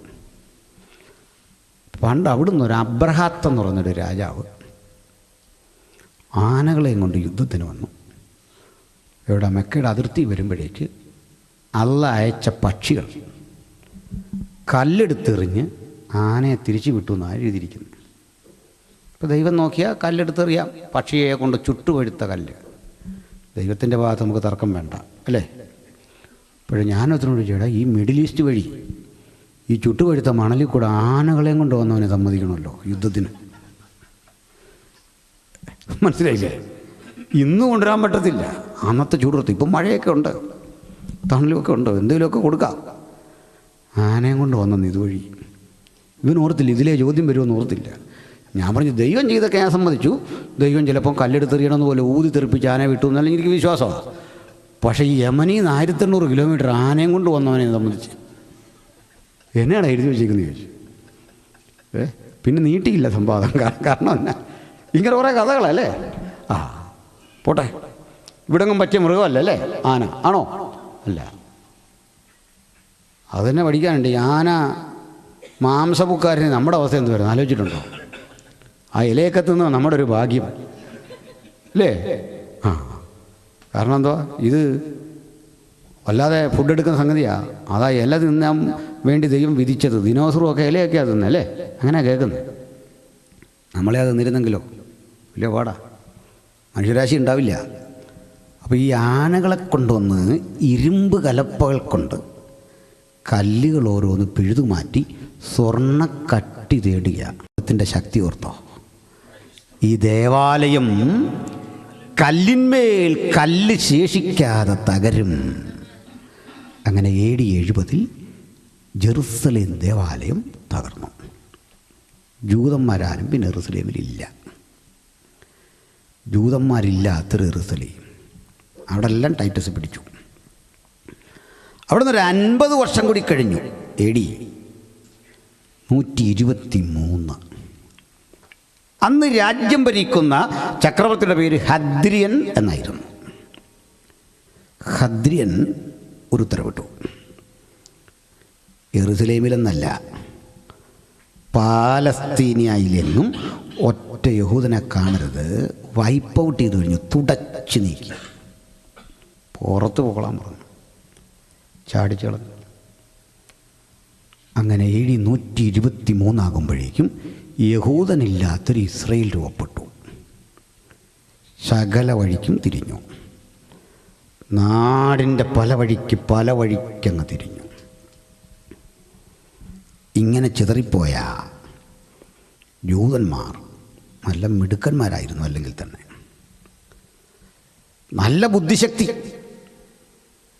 ചിന്താശേഷി, ആരോഗ്യം, സൗന്ദര്യം, സകല നിലകളിലും നല്ല ശക്തന്മാർ. സമ്പത്തുണ്ടാക്കി പെട്ടെന്ന് നോക്കി നിൽക്ക ജൂതന്മാർ സമ്പന്നരാകും. എങ്ങനെ ജൂതന്മാർ നോക്കി നിൽക്കുക സമ്പന്നരാകുമെന്ന് അറിയണ്ടേ? അതിൻ്റെ പരിപാടിയുണ്ട്. നമ്മുടെ ഒക്കെ കയ്യിലിരിക്കുന്ന പണം അവർ വാങ്ങും, നമുക്കൊരു പലിശ തരും, ഇത് മറ്റൊരിടത്ത് കൊടുക്കും. ഒറ്റവാക്ക് പറഞ്ഞാൽ ബാങ്കിങ്. ഈ ബാങ്കിങ് എന്ന ആശയം ലോകത്തിന് കൊണ്ടുവരുന്നവരാ ജൂതന്മാരാ. സാമ്പത്തിക ശാസ്ത്രമുണ്ടല്ലോ, എക്കണോമിക്സ്, അതിൻ്റെ ഫാദർ ഓഫ് എക്കണോമിക്സ് ആരാ? ആഡം സ്മിത്താണ്. അതൊരു ജൂതനാണ്. മൂലധനം ഈ ആശയത്തിൻ്റെ അല്ലെങ്കിൽ മാർക്സിസത്തിൻ്റെ ഉപജ്ഞാതാവായ മാർക്സ് ഒരു യഹൂദനാണ്. കീബോർഡ് വായിക്കുന്നവരാ ഈ മോനല്ലേ? മോനെ ബീഥോവൻ ഒരു യഹൂദനാണ്. ബീഥോവൻ. മോസാർട്ട് ഒരു യഹൂദനാണ്. പിന്നെ മൈക്കൽ ഫാരഡേ ഒരു യഹൂദനാണ്. മറ്റേ സിഗ്മണ്ട് ഫ്രോയിഡ് ഒരു യഹൂദനാണ്. പിന്നെ മാഡം ക്യൂറി, പിയറി ക്യൂറി, രണ്ടുപേരും ജൂതന്മാരാണ്. Gregor Mendel ജൂതനാണ്. ശാസ്ത്രമെടുത്താൽ, സാഹിത്യമെടുത്താൽ, ലോകത്ത് മനുഷ്യരാശിയെ ആധുനികവൽക്കരിച്ച സകല ചിന്തയുടെയും പ്രഭവ കേന്ദ്രം ഒന്നുകിൽ ജൂതൻ അല്ലെങ്കിൽ ക്രിസ്ത്യാനി. നമ്മളാണെന്ന് ലോകത്തെ മാറ്റിയേ. Hallelujah, praise the lord. ക്ഷമിക്കണം. ദുബൈയിൽ നിന്ന് പണ്ട് അവിടുത്തെ ഒരു പ്രിൻസ്, അയാൾ കൂട്ടുകാരുമൊക്കെ കൂടി ഇങ്ങനെ എന്നിട്ട് പെട്ടെന്നൊരു തോന്നൽ വന്നിട്ട് വിസിറ്റിംഗ് വിസ എടുത്ത് ഇന്ത്യ വന്നു. ഡൽഹി വന്നിറങ്ങി. ഇവിടുത്തെ വലിയ പുള്ളിയല്ലേ, അവിടെ വന്ന് എന്ത് ചെയ്തു? പുള്ളി ഹോട്ടലിൽ കയറി ഭക്ഷണമൊക്കെ അടിച്ച് വെള്ളമൊക്കെ അടിച്ച് കോൺ തെറ്റിയപ്പോൾ അവിടെ നിന്ന് സ്ത്രീകളോടല്ല ഏതാണ്ടെല്ലാം പറഞ്ഞ്, കണ്ടവരോടല്ല ഏതാണ്ടും പറഞ്ഞ് ഡൽഹി പോലീസല്ലേ അടിച്ച് തിരിച്ചു കളഞ്ഞു. ആരാ എന്നാന്ന് ഇവർക്കും അറിയത്തില്ല. അടി കൊടുത്തു കഴിഞ്ഞ് ചാവിട്ടി കയറ്റി വിടുമോ നമ്മളുള്ള കയറ്റിഞ്ഞ് വിട്ടു. അയാൾ കാണിച്ച തെറ്റെറിയാ. ഇങ്ങോട്ട് വന്നിട്ടേ എയർപോർട്ടിലോട്ട് ഇറങ്ങി അവിടെ മുതൽ ഇന്ത്യക്കാരനെ തെരഞ്ഞു പിടിച്ചടിക്കാൻ തുടങ്ങിയവൻ. അടിച്ച് നിരത്തി. ഇന്ത്യക്കാരനാണെന്നറിയാം, അടി ഉറപ്പ്. അവനോട് ചെയ്ത ക്രൂരത അതുപോലെ കൊടുക്കുക. അവനൊന്ന് ശാന്തമായപ്പോൾ അപ്പൻ നല്ല പക്വതയുള്ളവനായിരുന്നു. അപ്പൻ ഈ കാര്യമൊക്കെ അറിഞ്ഞിട്ട് ഒരു കർഫ്യൂ, 3 ദിവസത്തേക്ക് ഇന്ത്യക്കാർ പുറത്തിറങ്ങരുത്, മൊത്തം പേരും ഭക്ഷണം മേടിച്ചുകൊണ്ട് അകത്ത് കയറിക്കണം, വെള്ളമൊക്കെ സംഭരിച്ചോണം, പുറത്ത് വരല്. 1 ദിവസം 2 ദിവസം 3 ദിവസം ഞാൻ പറഞ്ഞിട്ടിറങ്ങിയാൽ മതി എന്ന് പറഞ്ഞു. പയ്യനെയും കൊണ്ട് അപ്പൻ മാടെല്ലാം ഒന്ന് കാണാൻ പോയി. അല്പം കഴിഞ്ഞ് അവന് വിശന്നു. വെള്ളമില്ല, കരുതി വെള്ളമൊക്കെ തീർന്നു, കടകളെല്ലാം അടഞ്ഞു കിടക്കുന്നു. വെള്ളം ചടിച്ചപ്പോൾ അപ്പൻ പറഞ്ഞു, എവിടുന്നാ വെള്ളം? ആഹാരം എവിടുന്നാ? കാരണം കടയെല്ലാം അടച്ചേക്കുക, കാരണം നീ സമ്മതിക്കില്ല. ശാന്തമായപ്പോൾ മോനോട് പറഞ്ഞു, നിൻ്റെ രാജ്യം വെറും മരുഭൂമിയായിരുന്നു, അങ്ങനെ ഇന്ന് കാണുന്ന നിലയിൽ എത്തിച്ചതേ ഇന്ത്യക്കാരൻ്റെ ചോരയും നീരുവാ. അവൻ പൂട്ടിപ്പോയി കഴിഞ്ഞാൽ നീ ബാക്കി കാണുകയല്ല. മനസ്സിലായോ? ഞങ്ങളുടെയൊക്കെ ഡിബേറ്റ് നടത്തുമ്പോൾ ആൾക്കാർ വന്നിട്ട് പറയാറുണ്ട്, വിദേശ രാജ്യങ്ങളിൽ ഇത്തരം രാജ്യങ്ങളിൽ പോയി ജീവിച്ചുകൊണ്ടാണ് അവിടുത്തെ മാത്രമല്ല, ചോരയും നീരും അധ്വാനിച്ചിട്ടൂടെ ആണിത്. നമ്മൾ അധ്വാനിക്കുന്ന ചോരയും നീരും ഒരു പണിയും ചെയ്യാത്തവൻ കൊണ്ടുപോകുന്നുണ്ട്. എന്നിട്ട് ഇതൊന്നും സാമൂഹ്യ ശാസ്ത്രത്തിൽ പറയത്തില്ല. ഇവൻ്റെ കണ്ട് കാരണിയാണ്, ഇവൻ്റെ ഏതാണ്ട് കാരണിയാണ്, അല്ലെന്നേ, നമ്മുടെ അധ്വാനമുണ്ട്. എന്നിട്ട് രാജാവ് പറഞ്ഞു, നിനക്ക് പറ്റിയതെന്താ? കാര്യമെല്ലാം കേട്ടു.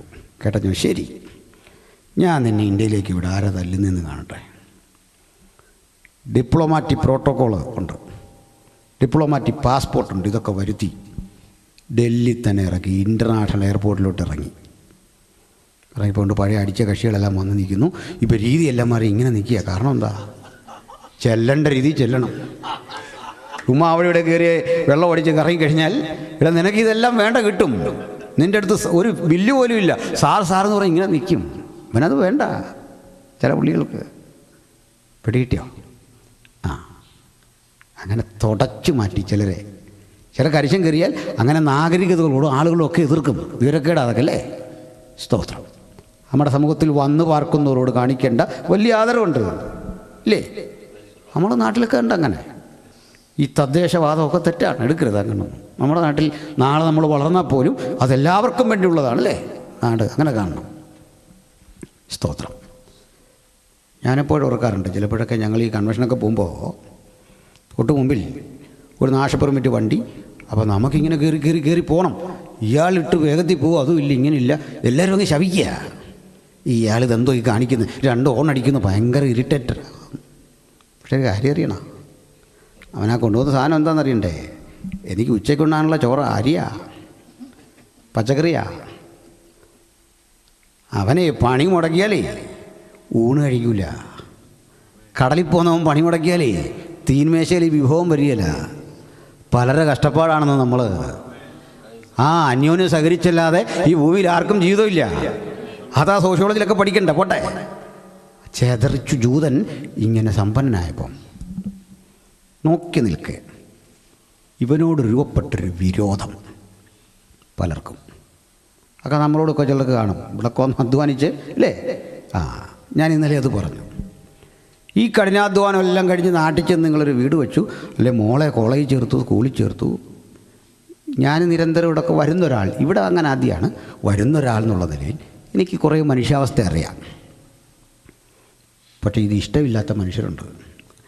അവർക്ക് ഈ മനുഷ്യനെ സഹിക്കുന്ന ത്യാഗത്തിൻ്റെ ഒരളവ് അറിയില്ല. ഒരളവ്. ഞങ്ങളൊരു വീട് വെക്കുക, മക്കളുടെ സ്കൂളിൽ ചേർക്കുക, കോളേജിൽ ചേർക്കുക. ഇങ്ങനെ ഈ പാസുമാരെ പറ്റി ഞാനൊരിക്കൽ പറഞ്ഞു. മിക്കവാറും വരുന്നവരെല്ലാം പാസുമാർ അങ്ങനെ ഇങ്ങനെ എന്നൊക്കെ പറയും. ഞാനൊരിക്കൽ അച്ഛനോട് ചോദിച്ചാൽ ബർത്ത് സർട്ടിഫിക്കറ്റ് മേടിക്കാൻ പോയിട്ടുണ്ടോ? ഉണ്ട്. ഈ അക്ഷരത്തിൽ തിരുത്താൻ പോയിട്ടുണ്ടോ വില്ലേജിൽ? 100 ചോദ്യം ചോദിച്ചപ്പോൾ ഉണ്ടെന്ന് പറഞ്ഞു. 3 വർഷം കൂടുമ്പോൾ ഇത് ചെയ്യുന്നവൻ്റെ അവസ്ഥ അറിയാമെന്ന് ചോദിച്ചു. പാഴ്സനായി താമസിച്ചിട്ടേ ഇതെല്ലാം കെട്ടിപ്പൊക്കി അടുത്തടുത്ത് പോകണം. കുഞ്ഞുങ്ങൾ ആളുകളൊക്കെ ആയിട്ടൊന്ന് പരിചയപ്പെട്ട് വരുമ്പോഴേക്ക് അടുത്തടുത്ത് പോകണം, അവിടുന്ന് അടുത്തടുത്ത് പോകണം. അതൊരു ത്യാഗമാണ്. മിനിസ്ട്രി നന്നായി ചെയ്താലല്ലേ? അപ്പോൾ നമുക്ക് പരസ്പരം സഹകരിച്ചല്ലാതെ ഭൂമി മനോഹരമാവില്ല, ജീവിതം മനോഹരമാവില്ല, സമൂഹം നന്നാവില്ല. അതിലെല്ലാവരുടെയും കോൺട്രിബ്യൂഷൻ ഉണ്ട്. അതിനെ അക്സെപ്റ്റ് ചെയ്യാൻ പഠിക്കുക എന്നുള്ളതാണ്. ഹല്ലേലൂയ. ഇവിടെ ഏതൊരാളും പ്രധാനിയാണ്. പാടുന്ന ആളും മൈക്കോപ്പട്ട് ചെയ്യുന്ന ആളും കൊട്ടുന്ന ആളും ഒരു കൈയടിക്കുമ്പോൾ പോലും നമ്മുടെ ആരാധനയിൽ ഒരു ഏകീകരണം വരുന്നുണ്ട്. ചില ആളിൽ പിണക്കം വന്നാൽ ഈ കൈയടിച്ചങ്ങ് തെറ്റിച്ചുകളെ. നമ്മളോർക്കും ആത്മാവില്ലാന്നല്ല, കൈയടിച്ച് ചെതറിപ്പിക്കുക. റിതമെല്ലാം വിട്ടിട്ട് 5-6 കൈ അതിലെല്ലാം കയറി അടിച്ച്. ഞാനിങ്ങനെ ആലോചിച്ചിട്ടുണ്ട്, ചില കക്ഷികൾ എന്ത് ചെയ്ത് ഈ പാട്ട് എനിക്കറിയാത്തതുകൊണ്ടാണ് പാടായിരുന്നത്. ചിലെന്ത് ചെയ്ത് ഈ പാട്ട് പാടുകയില്ല, ആദ്യം എടുത്തിട്ടിട്ട് അനങ്ങാൻ നിൽക്കും. എൻ്റെ ദൈവത്താൽ പിന്നൊന്നുമില്ല. പാവപ്പെട്ട നമ്മളല്ലാതെ നിശ്ചയമാനുഗ്രഹം എന്ന് പാടി ഒരു വരുവാകുമ്പം അടുത്ത ലൈൻ എടുത്ത് നമ്മുടെ മണ്ടയ്ക്കോട്ടിടും. ഇവൻ പിന്നെ മിണ്ടത്തില്ല. ഇങ്ങനെയൊന്നും പക്ഷിപ്പിൽ ചെയ്യരുത്. പക്ഷേ പറഞ്ഞത് ശരിയല്ലേ? ഈ തടിയെടുത്ത് നമ്മുടെ തോളിലോട്ട് വെച്ചിട്ട് നമ്മളിതുകൊണ്ട് നടക്കുക, മറ്റോ പുറകെ അനങ്ങാതെ വരികയാണ്. ശരിയല്ലേ? അങ്ങനല്ലത്. നമുക്ക് സഹകരിക്കണം. ചതറിപ്പോയവൻ സമ്പന്നനായപ്പം കണ്ടവനൊരു പിണക്ക്. അതിലേറ്റവും ശക്തമായി ജൂതനെ ഉപദ്രവിച്ച 2 രാജ്യങ്ങളുണ്ടായിരുന്നു. ഒന്ന് ജർമ്മനി, ഹിറ്റ്ലർ. 2 ഇറ്റലി, ബെനിറ്റോ മുസോളിനിയുടെ ഇറ്റലി. ജൂതനോട് കനത്ത വിരോധം. അവർ വലിയ ടോർച്ചർ ചെയ്യാൻ തുടങ്ങി. ജൂതനെ പീഡിപ്പിച്ച രീതികൾ ഭീകരമായിരുന്നു. ജൂത വിദ്യാർത്ഥികൾ, ജൂത സമൂഹത്തെ ക്രൈസ്തവരും പീഡിപ്പിച്ചു, കാത്തലിക്സ് പീഡിപ്പിച്ചു, പ്രൊട്ടസ്റ്റന്റുകൾ പീഡിപ്പിച്ചു. ജൂതനെ സർച്ചക്രവർത്തിമാർ റഷ്യയിൽ പീഡിപ്പിച്ചു. ഇതൊക്കെ പറയുമ്പോഴും യഹൂദനെ ഉപദ്രവിക്കാത്ത, അവന് വേണ്ട പരീക്ഷ കൊടുത്തൊരു രാജ്യം അമേരിക്ക. അവനെ സപ്പോർട്ട് ചെയ്ത മറ്റൊരു പ്രധാനപ്പെട്ട നാടാണ് നമ്മുടെ ഇന്ത്യ. നിങ്ങളിപ്പോൾ ഇസ്രായേലിലൊക്കെ ചെന്നിട്ട് ഇന്ത്യ എന്നാന്ന് പറഞ്ഞാൽ അവർക്ക് ഭയങ്കര ഒരു സ്നേഹവും ബഹുമാനവും ഒക്കെയാണ്. നമ്മൾ പ്രൊട്ടക്റ്റ് ചെയ്തെന്നറിയാം. അത്ര സ്നേഹവും ആദരവും ഒക്കെ കാണിക്കും. ഒരു വിട്ടുവീഴ്ച അവർക്കുണ്ട്. ലോകം മുഴുവൻ ചെതറിയ ജൂതനെ കൈക്കൊണ്ടു നാട്ടിൽ, ബാക്കി പോയിടത്തെല്ലാം പീഡിപ്പിച്ചു. പീഡയുടെ ആധിക്യം കൊണ്ട് തകർന്നു തുടങ്ങിയ ജൂതന്മാർ, ഒറ്റപ്പെടുത്തപ്പെട്ട ജൂതന്മാർ, അവരുടെ കുട്ടികൾ കലാലയത്തിൽ ചേർന്നാൽ ഒന്നാം സ്ഥാനം നേടിയാൽ പോലും അത് കൊടുക്കൂല. പറയും നിങ്ങൾ കോപ്പി അടിക്കും, കാരണം ബിക്കോസ് യു ആർ ജൂ. യേശുവിനെ ക്രൂശിച്ച ഇനമല്ലേ, അവനെ അവിടെ ഇരുത്തിക്കും. ശാപം എന്നും കേൾക്കുന്നത്. ഒരു വാഹനത്തിൽ യാത്ര ചെയ്താൽ തദ്ദേശീയരായ അവസാനത്തെ ആളും കയറിക്കഴിഞ്ഞ് ജൂതന് പറ്റും. സീറ്റിൽ നിന്ന് ഒഴിഞ്ഞു കൊടുക്കണം. ആ നാട്ടുകാർ വന്ന ഇരട്ടി കൂലി. അവന് ക്യൂ ഒന്നുമില്ല, നമ്മൾ ക്യൂ നിന്നൊന്നും മൈൻഡ് ചെയ്യത്തില്ല. അവൻ വന്ന് നാട്ടുകാരൻ കയറി നിൽക്കും, ജൂതന് പരിഗണന ഇല്ല. ഒരു ഘട്ടം ഇത് കഴിഞ്ഞപ്പോൾ ചെറിയ കുറ്റങ്ങൾക്ക് പോലും ഗുരുതര ശിക്ഷ, ഇല്ലാത്ത കേസുകൾ ചുമത്തി ജൂതനെ കൊല്ലാനും പീഡിപ്പിക്കാനും തുടങ്ങി. അടുത്ത ഘട്ടം അങ്ങോട്ട് കഴിയുമ്പോൾ ജൂത കുഞ്ഞുങ്ങളെ പീഡിപ്പിച്ച രീതി ഭീകരമായിരുന്നു. ഏതെങ്കിലും നിസാര രോഗത്തിന് ഹോസ്പിറ്റലിൽ ചെല്ലുന്ന കുഞ്ഞുങ്ങളെ മാതാപിതാക്കളുടെ കയ്യിൽ നിന്ന് വാങ്ങി നേരെ അടച്ചുറപ്പുള്ള മുറിയിലേക്ക് കൊണ്ടുപോയി കൈയും കാലുമൊക്കെ ബെൽറ്റിട്ട് ബന്ധിക്കും. ഇതോട് ചേർത്ത് മാരക രോഗങ്ങളുടെ അണുക്കൾ, പ്ലേഗിൻ്റെയും ക്യാൻസറിൻ്റെയൊക്കെ അണുക്കളെ കുത്തിവെച്ചവനെ രോഗിയാക്കും. അതിനകം ഈ ശരീരം കീറി മുറിച്ച് പഠിക്കുക ജീവനോടെ. ഇത്ര ഭീകരന്മാരായിരുന്നു ജർമ്മനിയിലുള്ളവർ. സ്ത്രീകളെയും മറ്റും ഉപദ്രവിച്ച രീതികൾ പലതും ഒരു പൊതുജന സമക്ഷം പറഞ്ഞുകൂടാ. ചിലത് ഞാൻ പറയാം.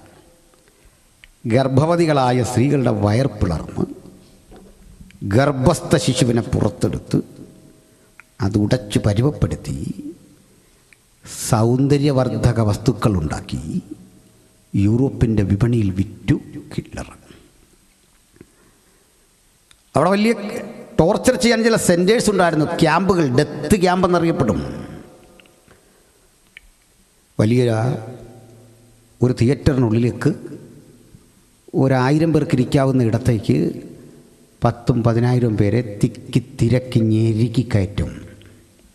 എല്ലാ കഥകളും അടച്ചിട്ട് ഒരു സുഷിരം മാത്രം തുറന്നിട്ട് അതിലൂടെ നീല നിറമുള്ള ഒരുതരം ഗുളികകൾ പുറത്തേക്കിട്ടു. ഈ ഗുളികകൾ നിമിഷ നേരം കൊണ്ട് അന്തരീക്ഷത്തിൽ ലയിച്ചു ചേർന്നിട്ട് അവിടെയെല്ലാം ഒരു നേരിയ ചന്ദനത്തിരിയുടെ പുക പോലെ പുക പ്രത്യക്ഷമാകും. ഇത് ശ്വസിക്കുന്ന മനുഷ്യൻ നോക്കി നിൽക്കെ ആന്തരിക അവയവങ്ങൾ ദ്രവിച്ചു പഴുത്ത് ഛർദ്ദിച്ച് മരിക്കും. മരിക്കുന്നവൻ്റെ അവസ്ഥ വീഴാനിടയില്ല, നിന്ന് ചാകുകയാണ്. അപ്പുറത്തൊരാൾ നിൽക്കുക. ഇങ്ങനെ ചത്തവൻ്റെ ശരീരം തീവണ്ടി വാഗണുകൾക്കുള്ളിലേക്ക് കയറ്റി. സന്തോഷ് ജോർജ് കുളങ്ങരയുടെ സഞ്ചാരം അതൊക്കെ കണ്ടാൽ മനസ്സിലാവും.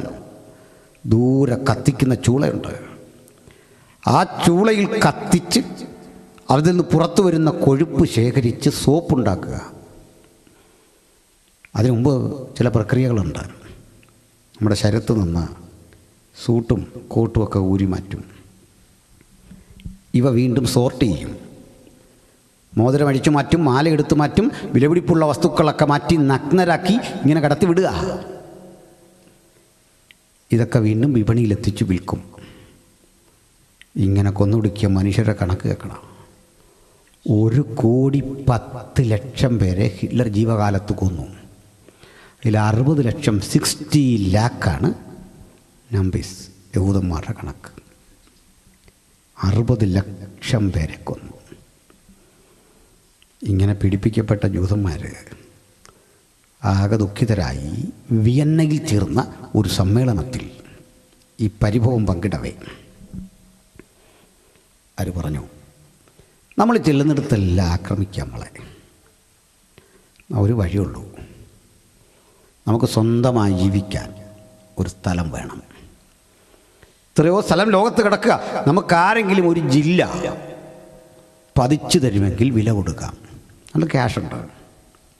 കാരണം അമേരിക്കയിലൊക്കെ ഉള്ള ജൂതന്മാർ കോടീശ്വരന്മാരായി, UK ഉള്ള പണം കൊടുത്തൊരു ജില്ല പോയിട്ടൊരു പഞ്ചായത്ത് വാർഡ് പോലും കൊടുക്കില്ല. ലോകരാഷ്ട്രങ്ങൾ നിലപാടെടുത്തപ്പോൾ അവർക്കൊരു ചിന്ത, അങ്ങനെയെങ്കിൽ വർഷങ്ങൾക്കപ്പുറത്ത് ഞങ്ങളെ പറഞ്ഞ് പുറത്താക്കിയ പഴയ പാലസ്തീൻ തിരിച്ചു കിട്ടണം. അന്ന് പാലസ്തീൻ തുർക്കികളുടെ കയ്യിലാണ്. തുർക്കി സുൽത്താനെ കണ്ടു, ആവശ്യം അവർ പറഞ്ഞു. വിശാലമായ തുർക്കി സാമ്രാജ്യത്തിൻ്റെ അകത്ത് ഒരു 120 മൈൽ ചുറ്റളവ് വരുന്ന പാലസ്തീൻ എന്ന് നിങ്ങൾ വിളിക്കുന്ന ആ ഭൂമി ഞങ്ങൾക്ക് താ, വെറുതെ വേണ്ട, പണം തരാം. ഹുസൈൻ എന്നാണ് സുൽത്താൻ്റെ പേര്. ഹുസൈൻ പറഞ്ഞു, പണമൊന്നും വേണ്ട, സൗജന്യം തരും. പക്ഷെ ഒരു കാര്യം, നിങ്ങൾ ഒലിവുമല കണ്ടിട്ടുണ്ടോ? ഒലിവുമലയിൽ നിന്ന് വടക്കോട്ട് നോക്കുമ്പോൾ ഗലീലിയ തടാകം കണ്ടിട്ടുണ്ടോ? ഉണ്ട്. ആ തടാകം ലോപിച്ചൊഴുകുന്ന യോർദാൻ നദി കണ്ടിട്ടുണ്ടോ? ഉണ്ട്. അപ്പോൾ യോർദാൻ നദി എന്ന് പറഞ്ഞാൽ ഗലീലക്കടലിലെ വെള്ളമാണ്. ഈ വെള്ളം എന്നെങ്കിലും ഒരിക്കൽ ഒഴുകി ഒലിവുമലയുടെ മീതെ കയറുന്നൊരു കാലം വന്നാൽ അന്ന് തരാം. എന്താ മനസ്സിലായി? 100-800 അടിയുണ്ട്. ഇതിൻ്റെ മുകളിൽ ഈ വെള്ളം കയറുന്നൊരു കാലം വരുമ്പോൾ തരാം. അങ്ങനെ കയറുമോ? നടക്കുമോ? നമ്മളാണെങ്കിൽ പിന്നെ അവിടെ തല ചൊറിഞ്ഞിരിക്കും. അച്ഛാ അത് എന്നായിരിക്കും? ഒന്ന് കുറിച്ചിടാനാ ഡയറിയിൽ. ഇവർ തിരിച്ചു നടക്കയില്ലെന്ന് മനസ്സിലായി. ആ കൂടെ ഊർജ്ജസ്വലനായൊരു വിദ്യാർത്ഥി ഉണ്ടായിരുന്നു, BSc-കാരനാണ്. അവൻ തിരിച്ചു നിന്നിട്ട് പറഞ്ഞു, പ്രഭോ, അങ്ങനെ ഞങ്ങളെ കളിയാക്കി പരിഹസിക്കുക, പക്ഷെ ഞങ്ങളുടെ ആവശ്യകതയുമായി തുലനം ചെയ്യുമ്പോൾ അങ്ങനെയും സംഭവിക്കുന്ന ഞാൻ പ്രതീക്ഷിക്കുന്നത്. അന്ന് അങ്ങ് ജീവിച്ചിരിപ്പുണ്ടെങ്കിൽ വാക്ക് പാലിക്കാൻ മറക്കണ്ട, പോവാം. പോന്നു. ആ ഘട്ടത്തിൽ ആ ലോകയുദ്ധം കൊടുമ്പിരിക്കൊണ്ടിരുന്ന് ബ്രിട്ടൻ, അമേരിക്ക, റഷ്യയെല്ലാം ഒരു ചേരിയ, ഈ അറബ് രാജ്യങ്ങളെല്ലാം ഒറ്റച്ചേരിയ ബ്രിട്ടൻ്റെ കൂടെ. മറുവശത്ത് ആരൊക്കെ ഉണ്ടെന്ന് അറിയണ്ടേ? ഇറ്റലി, ജർമ്മനി, ഫ്രാൻസും ഒക്കെ ഒരു ചേരി. യുദ്ധത്തിൻ്റെ ആദ്യഘട്ടമൊക്കെ ബ്രിട്ടന് മേൽക്കോയ്മയുണ്ടെങ്കിലും അല്പം കഴിഞ്ഞ് ബ്രിട്ടൻ തോൽവി മണത്തു തുടങ്ങി. അതുപോലെ ജർമ്മനിയുടെ അടി, ഇറ്റലിയുടെ പിന്തുണ, അടിച്ച് തകർത്ത് കയറി വരുമ്പോൾ പരാജയത്തിൻ്റെ വക്കിലെത്തിയ ബ്രിട്ടൻ എങ്ങനെ രക്ഷപ്പെടുമെന്നറിയാതിരിക്കെ മാഞ്ചസ്റ്റർ യൂണിവേഴ്സിറ്റിയിലെ ഒരു പ്രൊഫസർ ചെയിം വെയ്സ്മാൻ അദ്ദേഹത്തെ കണ്ടു. വെയ്സ്മാനെ കണ്ടിട്ട് ഈ അവസ്ഥ പറഞ്ഞപ്പോൾ പറഞ്ഞു, പേടിക്കണ്ട,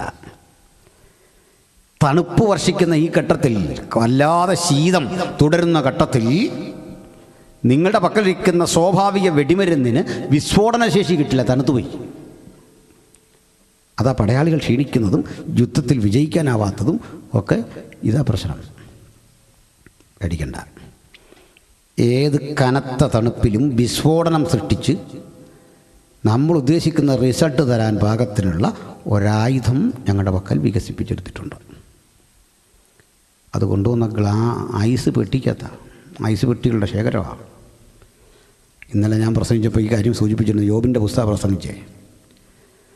വെയ്സ്മാൻ ഇത്തരമൊരു ചിന്ത രൂപപ്പെടുന്നത് എവിടെയെന്നറിയണ്ടേ? മനുഷ്യപുത്ര, നീ കന്മഴയുടെ ഭണ്ഡാരം കണ്ടിട്ടുണ്ടോ? ജോബിൻ്റെ പുസ്തകത്തിൽ കന്മഴ, മേഘത്തിൻ്റെ കൂട്, ഞാനവയെ പോരും പടയുമുള്ള നാളിലേക്ക് സംഗ്രഹിച്ചു വച്ചിരിക്കുന്നു. അങ്ങനെ ഈ സ്ഫോടക വസ്തു കൊടുത്തു. യുദ്ധം ബ്രിട്ടൻ അനായാസന ജയിച്ചു. ബ്രെയിൻ ജൂതൻ്റെ ആയിരുന്നു. പകരം എന്ത് വേണം? പകരം ക്യാഷൊന്നും വേണ്ട, പാലസ്തീനിയ തിരിച്ചു തരണം, ഞങ്ങൾക്ക് തരണം. ബ്രിട്ടൻ സമ്മതിച്ചാൽ യുദ്ധം തുടങ്ങുന്നത്. ഈ പാലസ്തീൻ പിടിക്കാൻ ബ്രിട്ടൻ അയച്ച ഒരു സേനാനായകനുണ്ടായിരുന്നു. അപ്പോൾ അദ്ദേഹത്തിൻ്റെ പേര് ബ്രിട്ടീഷ് ജനറൽ അല്ലൻബി ഇവിടെ വന്നു. യോർദാന് കുറുകെ കിടക്കാൻ അദ്ദേഹം ഒരു പാലമുണ്ടാക്കി, താൽക്കാലിക പാലമുണ്ടല്ലോ സൈനികരുടെ, ഇതുവഴി ബെയിലിപ്പാലം, ഈ ട്രക്കുമൊക്കെ ഓടിച്ച് അവിടെ ചെന്ന് ഒലിവുമലയുടെ മുകളിൽ കയറി. അവിടെ തന്ത്രപ്രധാനമാണ്, നമ്മുടെ കാർഗിൽ പോലെ. ഇങ്ങനെ കാണാം. നെബൂഖദ്നേസറുമൊക്കെ വന്ന് ഇവിടെ പിടിക്കാൻ കാരണം ഒലിവുമലയാണ്, തന്ത്രപ്രധാനമായി സ്ഥലം. യുദ്ധത്തിൽ ഭൂമിശാസ്ത്രപരമായ മുൻതൂക്കം കിട്ടുന്ന സ്ഥലമാണ്.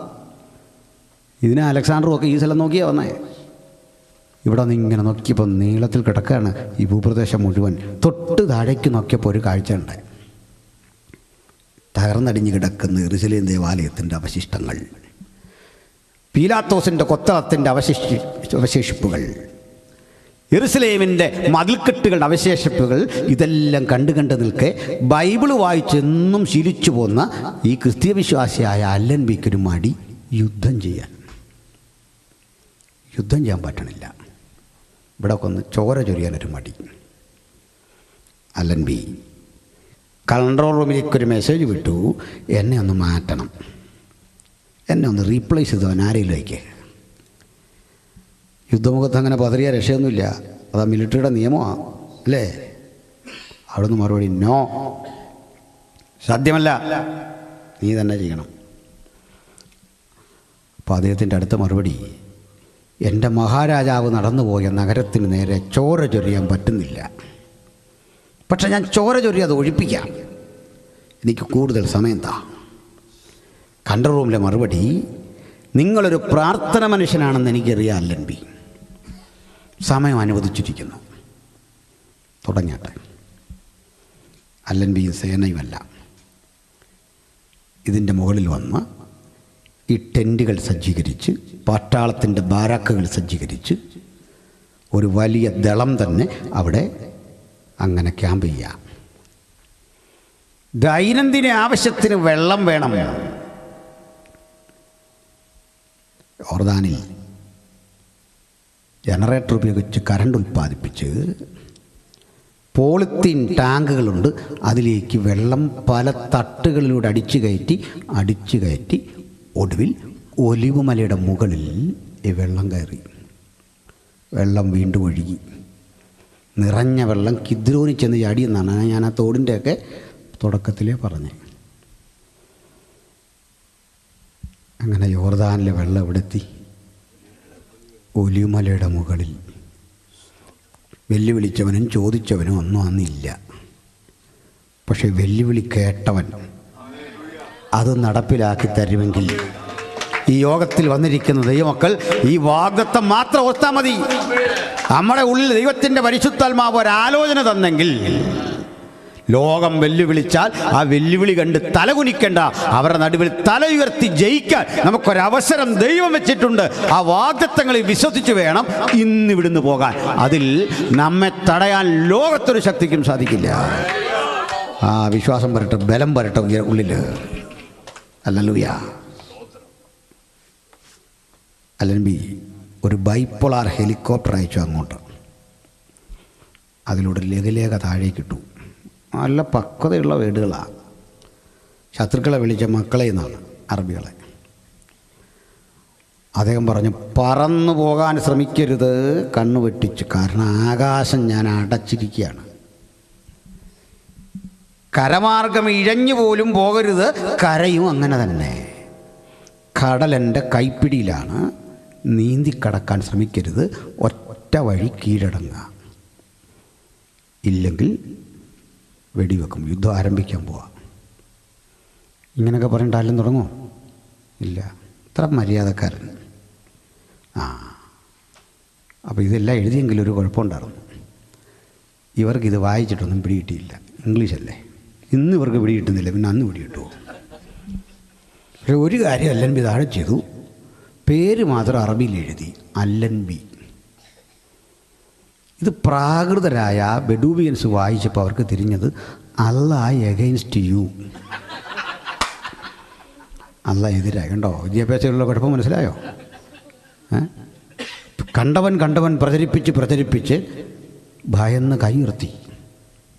ഈ തക്കം നോക്കി ഒരാളെയും ഉപദ്രവിക്കാതെ രാജ്യം പിടിച്ചു.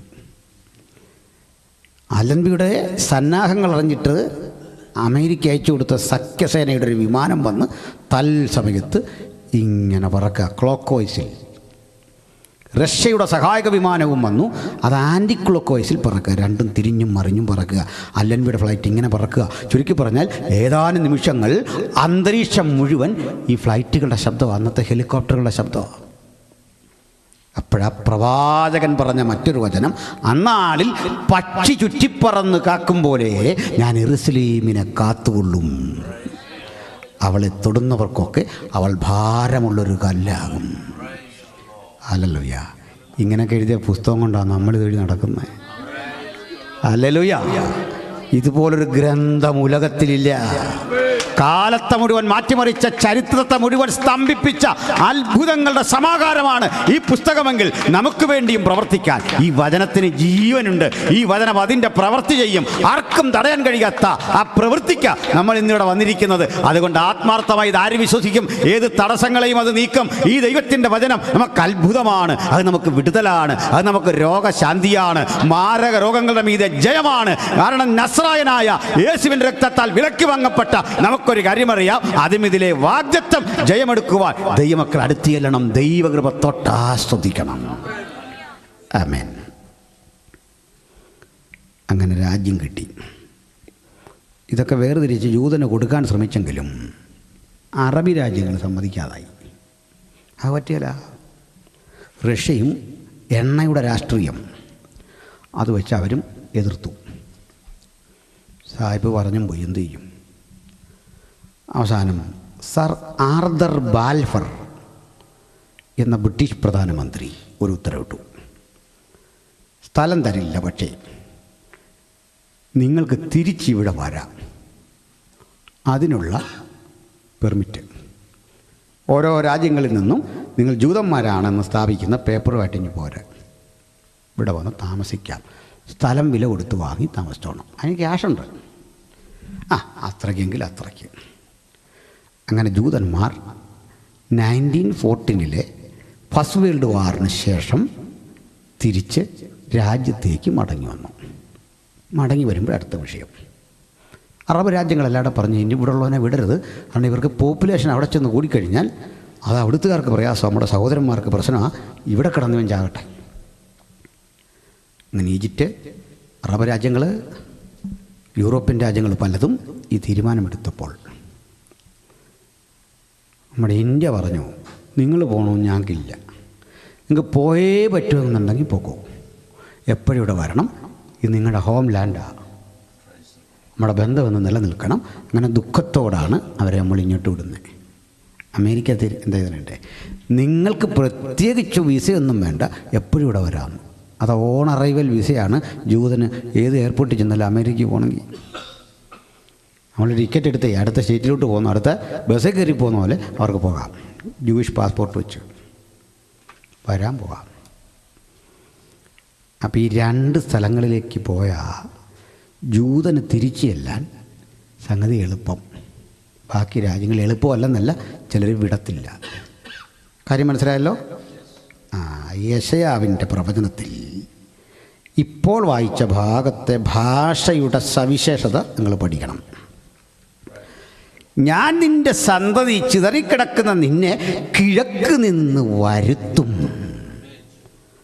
ഭാഷ വളരെ സ്മൂത്താണ്, സോഫ്റ്റാണ്, വരുത്താൻ എളുപ്പമാണ്. കിഴക്കെന്ന് പറഞ്ഞാൽ ഇന്ത്യ ഉൾപ്പെടെയുള്ള കിഴക്കൻ രാജ്യങ്ങളാണ്. അവിടുന്ന് കൊണ്ടുവരാൻ ബുദ്ധിമുട്ടില്ലെന്ന് വരുത്തും. വന്നാട്ടെ, ഇത്രേ ഉള്ളൂ. പടിഞ്ഞാറ് നിന്ന് ശേഖരിക്കും. അമേരിക്ക നിന്ന് കൊണ്ടുവരാനും എളുപ്പമാണ്. വടക്കേ സ്ഥിതി അതല്ല, ജർമ്മനിയാണ്, വിടൂല. ദൈവാത്മാവിൻ്റെ ഭാഷ കനത്തു. ഞാൻ വടക്കിനോട് പറയും, തരിക. കണ്ടോ വചനത്തിൻ്റെ ശക്തിയുടെ ആ ശബ്ദത്തിൻ്റെ ഗ്രാവിറ്റി ശ്രദ്ധിക്കുക. ഞാൻ വടക്കിനോട് പറയും തരിക. ഈജിപ്തും സുഡാനും അറബി രാജ്യങ്ങളും അടക്കമുള്ള തെക്കൻ രാജ്യങ്ങളോട്, ഇസ്രയേൽ നോക്കിയാൽ തെക്കൻ രാജ്യങ്ങളോട് ദൈവത്തിൻ്റെ ഭാഷ കനത്തു. ഞാൻ തെക്കിനോട് പറയും തടുത്തു വെക്കരുത്. ഇങ്ങനെ ശേഖരിച്ച നിഹതന്മാരാണ് ഇന്നൊരു സൈന്യമായി അവിടെ വളർന്നു നിൽക്കുന്നത്, ഒരു സേനയായി അവിടെ വളർന്നു നിൽക്കുന്നതെങ്കിൽ ഈ പുസ്തകം ചെറുതായിരിക്കാം, ഞാൻ നിങ്ങളും കൊണ്ടു നടക്കുമ്പോൾ ഇതിൻ്റെ ഗൗരവം നാട്ടുകാരന് മനസ്സിലാകില്ല എന്ന് വരാം. പക്ഷെ ഒരു ദേശത്തെ മുഴുവൻ ഇങ്ങനെ മാറ്റിമറിച്ച അത്ഭുത സംഭവങ്ങളുടെ പരമ്പരയാണ് ഈ പുസ്തകം മുഴുവൻ ഇരിക്കുന്നതെങ്കിൽ എൻ്റെ പ്രിയപ്പെട്ട ദൈവവേദങ്ങളെ, ഇവിടെ ദൈവത്തെ ആരാധിക്കുമ്പോഴും പാടുമ്പോഴും പ്രാർത്ഥിക്കുമ്പോഴും ഒരു ഭാരവും വേണ്ട. ദൈവം ഈ ദേശത്തെയും മാറ്റും. യഹോവ സ്ഥിതി മാറ്റും. ദൈവമക്കൾ പ്രാർത്ഥിക്കുന്ന ആരാധിക്കുന്ന ദൈവത്തിൻ്റെ ജനത്തിന് നേരെ വിടുതലിൻ്റെ വഴിത്താരകൾ ദൈവം സൃഷ്ടിച്ചിട്ടുണ്ടെങ്കിൽ ഈ പുസ്തകം വാഗ്ദത്തങ്ങളുടെ സമാഹാരമാണ്. ഹല്ലേലൂയ. പിന്നൊരു കാര്യം, എതിർക്കുന്നിടത്ത് നമുക്കൊരു സന്തോഷം. എനിക്കൊരു നാട്ടിൽ ഭയങ്കര എതിർപ്പാണ്. അതിൻ്റെ ഗുണവും കണ്ടു തുടങ്ങി. കാരണം ഞാൻ ചെല്ലുന്നിടത്ത് ഒരു 4-5 വണ്ടി പോലീസ്. ആൾക്കാരോടെന്ന് പറയുമ്പോൾ ഞാൻ പറഞ്ഞു, ഇവിടെ ലോകത്ത് ക്ഷണിച്ചാൽ പോലീസ് വരുമോ യോഗം കേൾക്കാൻ? അവരോടെ നിന്ന് കേൾക്കട്ടെന്ന് പറഞ്ഞു. നമ്മൾ കാശ് കൊടുക്കാമെന്ന് പറഞ്ഞാൽ ഇമാർ വരികയില്ല. ഇവിടെ വന്നിങ്ങനെ ചുറ്റും നിൽക്കുക. എനിക്ക് വലിയ സന്തോഷമായി. ഇപ്പം മുഖ്യമന്ത്രി കഴിഞ്ഞാൽ പിന്നെ ഇത്രയും പോലീസുമായിട്ട് യാത്ര. കേരള മുഖ്യമന്ത്രി കഴിഞ്ഞാൽ പിന്നെ നമ്മളിവിടെ പോലീസ് അധികം ഇങ്ങനെ അതിലെല്ലാം പോവാ. ചുരുക്കി പറഞ്ഞു കഴിഞ്ഞാൽ ഇതുകൂടാതെ ഇവിടെ ഏതാണ്ട് വിഷയം നടക്കുമെന്ന് കാണാൻ വരുന്നവനുണ്ട്. ഇവിടെ ഒരു അടി നടക്കും, പ്രശ്നം നടക്കാൻ പോകാമെന്ന് പറഞ്ഞ് വരുന്നുണ്ട്. അത് നമുക്ക് ഗുണം ചെയ്തെന്ന്. കാരണം എന്നെയും പ്രതീക്ഷിച്ച് അവരിങ്ങനെ ഇരിക്കുക. ഞാൻ വേറെ വഴിയിലൂടെ കയറി പ്രസവം കഴിഞ്ഞ് അവിടുന്ന് പോകാനൊക്കെ ഉള്ള ടെക്നിക്ക് നമുക്കുണ്ട്. ഇനി പോയില്ലേലും കുഴപ്പമില്ല, പോയില്ലേലും കുഴപ്പമില്ല. സ്തോത്രം. ഈ നമ്മുടെ നാട്ടിലൊക്കെ ഒരു പരിപാടിയുണ്ട്. കോടതിയും പോലീസൊക്കെ പിടിച്ച് കഴിഞ്ഞാൽ മയങ്ങി ഒരു വീഴ്ച. PC ജോർജൊക്കെ കണ്ടില്ല, വീണ് ബോധം കിട്ടുക. ഞാനെടുത്തോണ്ട് പക്ഷേ അങ്ങനെ വീടുന്ന ജനം തല്ലുത്. നീ അങ്ങ് കൊണ്ടുകൊള്ളാൻ പറഞ്ഞു. കൊല്ലുവോ തിന്നുവോ പോസ്റ്റ്മോർട്ടം നടത്തുവോ എന്നാ വെള്ളം ചുതളാൻ പറഞ്ഞു. നമ്മളേ ഒരുങ്ങിക്കഴിഞ്ഞാൽ ഒരു കാര്യം മനസ്സിലാക്കിക്കൊള്ളണം. നമ്മൾ നിൽക്കുക നമ്മുടെ ശക്തിയിലല്ല. ഈ ശിംശോൻ്റെ അടുത്ത് ഒരുത്തം വന്നിട്ട് ചോദിക്കുന്നുണ്ട്, നിൻ്റെ മഹാശക്തി ഏതിലാകുന്നു? ഏതിനാൽ നിന്നെ ഓതുകാം? പറഞ്ഞു കൊടുക്കരുത് അവൻ നമ്മുടെ ശക്തി എന്താ പറയരുത്. ഞാൻ എൻ്റെ കൂടെ ഒരു ദിവസം ഉണ്ടാകും. ചിലക്കല്ലറിയാം, ഇന്ത്യ മുഴുവൻ പുള്ളി സൈക്കിളിൽ യാത്ര ചെയ്തൊരു മനുഷ്യനെ. അപ്പോൾ അവർ ഉപദേശിയാണ്, സൈക്കിൾ ഉപദേശി എന്നൊക്കെ ആൾക്കാർ വിളിക്കുന്നത്. എൻ്റെ കൂടെ ഒരു യോഗത്തിന് പുള്ളി വന്നു. പാവം മനുഷ്യൻ. പുള്ളി എൻ്റെ അപ്പുറത്തിരിക്കുക. ഞാൻ വണ്ടി ഓടിച്ചുകൊണ്ട് വരികയാണ്. ഞങ്ങളിങ്ങനെ ഫോൺ വിളിക്കാൻ വണ്ടി കൊണ്ട് സൈഡിൽ നിർത്തി ഒരു കുടിയൻ വന്ന് ഭയങ്കര അലമ്പ്, ഭയങ്കര ബഹളം. ഞാനെടുക്കുക ഈ കുടിയനോട് ചോദിച്ചിട്ടാ, ഈ ഇരിക്കുന്ന ആരാന്ന് നിനക്കറിയാമെന്ന് ചോദിച്ചു. ഇവനാപ്പാടെ നോക്കിയിട്ട്, എൻ്റെ സാറേ ഉപദ്രവിക്കല്ലേ എന്നായി, ഒന്നും ചെയ്യരുതേ എന്ന് പറയാം. അവൻ ഈ മാറി ഞാൻ വണ്ടി എടുത്തോണ്ട് വരുമ്പോൾ ആ പുള്ളി എന്നോട് ചോദിക്കുക, സാറേ ആ പുള്ളി ഞാൻ ആരാന്നാണ് ഓർത്തേത്? ഞാൻ പറഞ്ഞാ ഇതുപോലെ എനിക്കറിയോ? എനിക്കൊന്നും അറിയില്ല. ആരാന്നോല്ലോ നമുക്കറിയാം. അവനെന്താ ഓർത്തെന്ന് എനിക്കറിയില്ല. അവനൊന്ന് മാറുക എന്നുള്ള നമ്മുടെ ലക്ഷ്യം. അതൊരു സത്യമാണ്. കാരണം നമ്മുടെ കൂടെയുള്ള ആരാന്ന് ഓർത്താൽ മതി അല്ലേ? ഇവൻ നമ്മുടെ സൈന്യത്തിൻ്റെ ശക്തി അറിയത്തില്ല, നമ്മൾ ആരാന്നറിയത്തില്ല. അത്രയൊന്നും പേടിക്കല്ലെന്ന്. കൗണ്ടറിലൊക്കെ നിൽക്കുമ്പോൾ അത്രയൊന്നും പേടിക്കരുത്. എന്നെ 1 മണിക്കൂറൂടെ നിർത്തി. ഞാൻ നിസ്സംഗതയോടെ അവിടെ നിന്ന്, നിങ്ങൾ ഇടുകയോ എന്നാന്ന് വെച്ചാൽ ചെയ്യുക എന്നുള്ള അർത്ഥത്തിൽ ഇത് പറഞ്ഞൊന്നുമില്ല. അങ്ങനെ ആ മോശമല്ലേ? നിങ്ങൾ തട്ടിക്കോ, എവിടെ വല്ലതും തട്ടുവോ കൊല്ലുവോ ഇഷ്ടമുള്ള ചെയ്യാം. നമ്മളിങ്ങനെ സമർപ്പിച്ച് കഴിഞ്ഞാൽ തൃശ്ശൂർ പൂരം കണ്ടവൻ ഓലപ്പടക്കം കണ്ട പേടി വരുമോ? ഈ തൃശ്ശൂർ പൂരം കണ്ടിട്ടുണ്ടോ? അത് കാണണം നിന്ന്. അത് ആദ്യം കാണുന്നവൻ പറയും ഇപ്പം തന്നെ പോയേക്കാന്ന് പറയും. മരിക്കാൻ തയ്യാറാവും.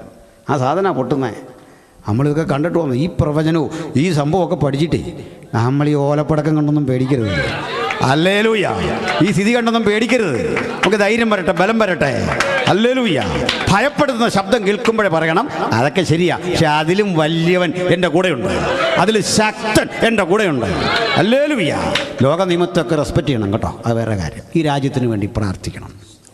നമ്മുടെ കിങ്ങിനൊക്കെ വേണ്ടി പ്രാർത്ഥിക്കണം. ഡൈനസ്റ്റിയിലുള്ള എല്ലാവർക്കും വേണ്ടി പ്രാർത്ഥിക്കണം. അത് നിയമമാണ്, നമ്മൾ പ്രാർത്ഥിക്കണമെന്നല്ലേ?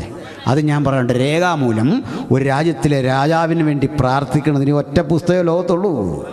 ഒറ്റ പുസ്തകം. ഇത്രയും നമ്മളെപ്പോലെ രാജ്യസ്നേഹികളില്ല. ഇങ്ങനെ ഒറ്റ ഗ്രന്ഥമുള്ളൂ. രാമായണത്തിലും മഹാഭാരതത്തിലും ഒന്നും ഇല്ലെന്നേ, ഈ പുസ്തകത്തിൽ മാത്രമേ ഉള്ളത്. ഹല്ലേലൂയ. ഈ ഗ്രന്ഥം നമ്മുടെ അഭിമാനമാണ്, ഇത് നമ്മുടെ ബലമാണ്, ഇത് നമ്മുടെ വിടുതലാണ്. അന്ന് തിരിച്ചു വന്നവർ ഒരു പോയിൻ്റ് കൂടെ 2 മിനിറ്റ് കൂടെ എടുക്കുള്ളൂ. ഈ തിരിച്ചു വന്നിട്ട് പതുക്കെ അടുത്തടുത്ത് കിടന്ന പാലസ്തീനികളൊരു സ്ഥലം മേടിച്ചു. ഇത് കൊടുക്കുമോ? കൊടുക്കും. മരുഭൂമിയല്ലേ, ഇവർക്ക് ഇതിൻ്റെ വില അറിയത്തില്ല. വിറ്റ് ഇവന്മാർ പുട്ടടിച്ചു. മലയാളത്തിൽ പറയാ പുട്ടടിക്കുക. അതിൻ്റെ അർത്ഥം എന്താ അറിയാമല്ലോ അല്ലേ? ഫുഡാകുമ്പോൾ ഒരുപ്പെട്ടവർക്ക് അറിയാം പുട്ടടിക്കുക എന്ന് പറഞ്ഞാലോ. അടിച്ചു തീർത്ത് പാലസ്തീനികൾ. വിദ്യാഭ്യാസമില്ല, അറിവില്ല. അങ്ങനെ വരാനുള്ളവരെ കയറി വരാൻ ഇവരെ പണവും കൊടുത്തു. അങ്ങനെ ജൂതന്മാർ ആളുകളെ കൊണ്ടുവന്നു. എന്നിട്ട് അടുത്തത് 3 കുഞ്ഞുങ്ങൾക്ക് ജന്മം കൊടുക്കുന്ന അമ്മമാർക്ക്, അതിൽ കൂടുതലായാൽ അവാർഡ് കൂടുതൽ. നമുക്ക് മാത്രമേ അറിയില്ല മക്കളുണ്ടാകുന്നൊരു അനുഗ്രഹം കേട്ടോ. സ്തോത്രം. നമുക്കൊന്നും കുട്ടികളില്ല, കുറവാണ്. നമുക്ക് നാട്ടിൽ പോപ്പുലേഷൻ കുറഞ്ഞു. വെറുതെ വീടും വെച്ചിട്ടിരിക്കുക. കുഞ്ഞുങ്ങളുണ്ടാകണം. മനസ്സിലായോ? ദാരിദ്ര്യമുള്ള കാലത്ത് നമ്മൾ 5-8 മക്കളായിരുന്നു. ഇന്ന് അതൊക്കെ മാറ്റിയപ്പം മക്കളില്ലെന്ന്. കല്യാണമൊക്കെ കഴിപ്പിക്കുമ്പോൾ പാസ്റ്റർമാരിത് പറയണം, തലമുറ വേണം, കുഞ്ഞുങ്ങൾ വേണം. വേണ്ടേ? പണ്ടെന്തോ ഒരു കുറഞ്ഞ കാര്യം പോലെ. പക്ഷേ ഇന്നും രാജ്യത്തിന് മനസ്സിലായി ഇതൊക്കെ എന്താ റിസോഴ്സസ് ആണ് മക്കൾ. ഹല്ലേലൂയ. സ്തോത്രം. അപ്പോഴേ ഞങ്ങൾ 5 പേരാണ്. എൻ്റെയൊക്കെ സന്തോഷം ഞങ്ങൾ ഈ 5 പേരും ഞങ്ങളുടെ മക്കളും കൊച്ചുമക്കളും ഒക്കെ ഒന്ന് കൂടുമ്പോൾ ഭയങ്കര സന്തോഷമാണ്. ഇവിടെ എൻ്റെ പെങ്ങന്മാരുടെ പിള്ളേരൊക്കെ ഉണ്ട്. ഇവിടെ വിളിക്കാറില്ല ആരെയും അങ്ങോട്ടൊന്നും. ഇവിടെയൊക്കെ ഉണ്ട്, ഇഷ്ടം പോലുണ്ട്. അപ്പോൾ എന്തിനീ പറഞ്ഞു വന്നേ? ഇവിടേക്ക് ആയിരിക്കും ചിലപ്പോൾ കൂടുന്നേ. പറഞ്ഞു വന്നത് അതൊരു സന്തോഷമാണ്. ജൂതന്മാരുടെ അംഗസംഖ്യ പെരുകി. അപ്പോൾ പാലസ്തീനികൾ പ്രശ്നമായപ്പോൾ അവർ ബ്രിട്ടൻ ഇടപെട്ട് പണി ചെയ്തു. ഒരു കാര്യം ചെയ്യും, യോർദാൻ നദി അക്കരെ പാലസ്തീൻ, ഇക്കരെ ജൂതന്മാർ. സമ്മതിച്ചോ? ഇവർ സമ്മതിച്ചോ? എന്ന് ഈ അറബ് രാജ്യങ്ങൾ പറഞ്ഞു അത് വേണ്ട, നിങ്ങളുടെ സ്ഥലമാണ്, ജൂതം വേണേൽ പൊക്കോട്ടെ. അറാബാത്തിനെ പോലുള്ളൊരു ഖത്തറിലൊക്കെ പോയി പിരിച്ച് കാശ് ഉണ്ടാക്കി അമ്മാരി മക്കളെ ഇംഗ്ലണ്ടിൽ വിട്ടാണ് പഠിപ്പിക്കുന്നത്. കോടീശ്വരന്മാരായി ഇവരുടെ പേര് വെച്ച്. ഇവർക്ക് സ്കൂളില്ല, വിദ്യാഭ്യാസമില്ല, പട്ടിണിയാണ്. ഈ മിസൈൽ അയക്കുന്ന പൈസ വരെ ഇവർക്ക് ബ്രേക്ക്ഫാസ്റ്റ് മേടിച്ച് കൊടുക്കാൻ ആഹാരം ഇല്ലാത്തവന്. ഇതിൻ്റെ വില എന്താണെന്ന് ഓർത്തേക്കുന്നല്ലേ? ഇത് വെച്ച് അടിക്കുന്നേ. കോടികൾ പിരിച്ചിൻ്റെ നേതാക്കന്മാർ. ഇവർക്ക് ഈ യോർദാൻ അക്കരെയുള്ള സ്ഥലം വേണ്ട. യഹൂദന് കൊടുത്താൽ അതൊരു മോശമെന്ന് കരുതി ബ്രിട്ടനൊരു പണി ചെയ്തു. വെറുതെ കിടന്ന രാജ്യം ചോദിക്കാതൊരു പാർട്ടിക്ക് കൊടുത്തു. മെക്കപ്പള്ളിയിൽ സല ചെയ്യുന്ന ബാങ്ക് വിളിക്കുന്ന ഒരു കുടുംബം ഉണ്ടായിരുന്നു. ആ കുടുംബത്തെ വിളിച്ചിട്ട് പറഞ്ഞു നിങ്ങളിതെടുത്തോളാൻ. ചോദിക്കാതെ കിട്ടിയ അതാ ഒരു രാജ്യമായത്. ഇപ്പം പിടികിട്ടിയോ? ഹാഷിമികൾ. അതാണ് ഹാഷിമൈറ്റ് കിങ്ഡം ഓഫ് അമാൻ എന്നാണ് എൻ്റെ പേര്. നിങ്ങൾ വല്ലതും പഠിച്ചു വെച്ചിരിക്കുന്ന ജനുസല്ല ഇത് കേട്ടോ. അബ്രാമിക് സ്റ്റോക്ക് അല്ല. എന്താണെന്നറിയണ്ടേ? അമാൻ എന്ന് പറഞ്ഞാൽ ആരാന്നറിയോ? അല്ല, കക്ഷി ആരാന്നറിയോ? നമ്മുടെ അമോന്യരുടെ അപ്പനാരാന്ന് ഓർക്കാൻ എളുപ്പമുണ്ട്. അപ്പനും വല്യപ്പനും ഒരാളാണ്. മനസ്സിലായോ? ഭാഷക്ക് മനസ്സിലായോ? അപ്പനും വല്യപ്പനും ഒരാളാണ്. അത് മനസ്സിലാക്കാതിരിക്കുക നല്ലത്. പോട്ടെ, ഇതൊന്നും സംശയമായിട്ട് ഇങ്ങോട്ട് എഴുതിയും വിടണ്ട. ഒരു കാര്യം മനസ്സിലായില്ലെന്ന് പറഞ്ഞു. കണ്ടോ? യാതൊരു മൊറാലിറ്റി ഇല്ലാത്ത, അത് തന്നെയാണ് നിങ്ങൾക്ക് ഇവിടെ കാണാൻ പറ്റുന്ന പല കാര്യം. നമ്മളൊക്കെ വന്നേഷേ ഇവനും വിളിയുണ്ടായത്, ബോധം ഉണ്ടായത്. പിടികിട്ടിയോ? സംഗതി മനസ്സിലായി. ലോകത്തിൻ്റെ കൊച്ചുമക്കളാണ് ഈ കക്ഷികളല്ല. ചുരുക്കി പറഞ്ഞാൽ ആ രാജ്യം അവിടെ കിടക്കുക. പക്ഷേ ഇസ്രായേൽ എന്താ ഇപ്പോൾ ചെയ്യുന്നറിയണ്ടേ? അവനൊരു വിസ്തീർണം ദൈവം പറഞ്ഞിട്ടുണ്ടോ വചനത്തിൽ? നിനക്കും നിൻ്റെ ജനതയ്ക്കും മിസ്രൈമിര നദിയായ നൈലിൻ്റെ തീരം മുതൽ എടവരെയാണെന്നറിയണ്ടേ, ഇറാഖിൻ്റെ പാതി യൂഫ്രട്ടീസ് മഹാനദിയുടെ തീരം വരെ ഞാൻ നിനക്കും നിൻ്റെ സന്തതിക്കും തന്നിരിക്കുന്നു. കണ്ടോ ലോകരാഷ്ട്രത്തിൽ ഇനി വരാൻ വരുന്ന മാറ്റം. അപ്പോൾ അവരുടെ ആ റീഗാദറിങ്ങിൻ്റെ ഘട്ടം മനസ്സിലായോ? അതാ പ്രവാചകൻ എഴുതിയത്. ഞാൻ കിഴക്ക് നിന്ന് വരുത്തും, പടിഞ്ഞാറ് നിന്ന് ശേഖരിക്കും. ഞാൻ വടക്കിനോട് പറയും തരിക, തെക്കിനോട് പറയും തടുത്തു വെക്കരുത്. ദൈവം ഇന്ന് പകൽ നമ്മളെ ഈ വചനങ്ങൾ കൊണ്ട് അനുഗ്രഹിക്കട്ടെ. ഇതിന് ശേഷം ചോദ്യത്തിനൊക്കെ ഉത്തരം പറയാം. എത്ര നേരം വേണേലും നിൽക്കാം, ഒരു കുഴപ്പമില്ല. 10 കണക്ക് കൂട്ടണ്ട, നിങ്ങൾ പോകുന്ന കണക്ക്.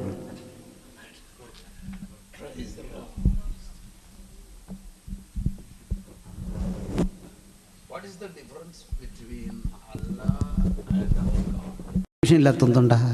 ഏകനല്ലെന്ന് പറയുന്നത് അബ്സല്യൂട്ട് വൺ അല്ല, കളക്റ്റീവ് വൺ.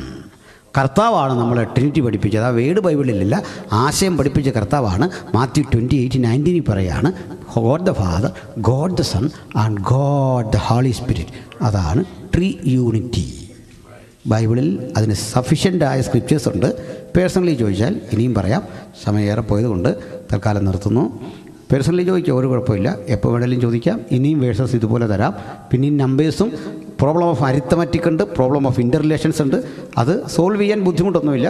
അപ്പോൾ നിഷ്പക്ഷമായി വിശ്വസിക്കുന്ന ഒരാൾക്ക് സഫിഷ്യൻ്റായ വാക്യങ്ങൾ ബൈബിളിലുണ്ട്. ഒറ്റയ്ക്ക് പറയാം, ട്രിനിറ്റി ഈസ് എ റെവലേഷൻ.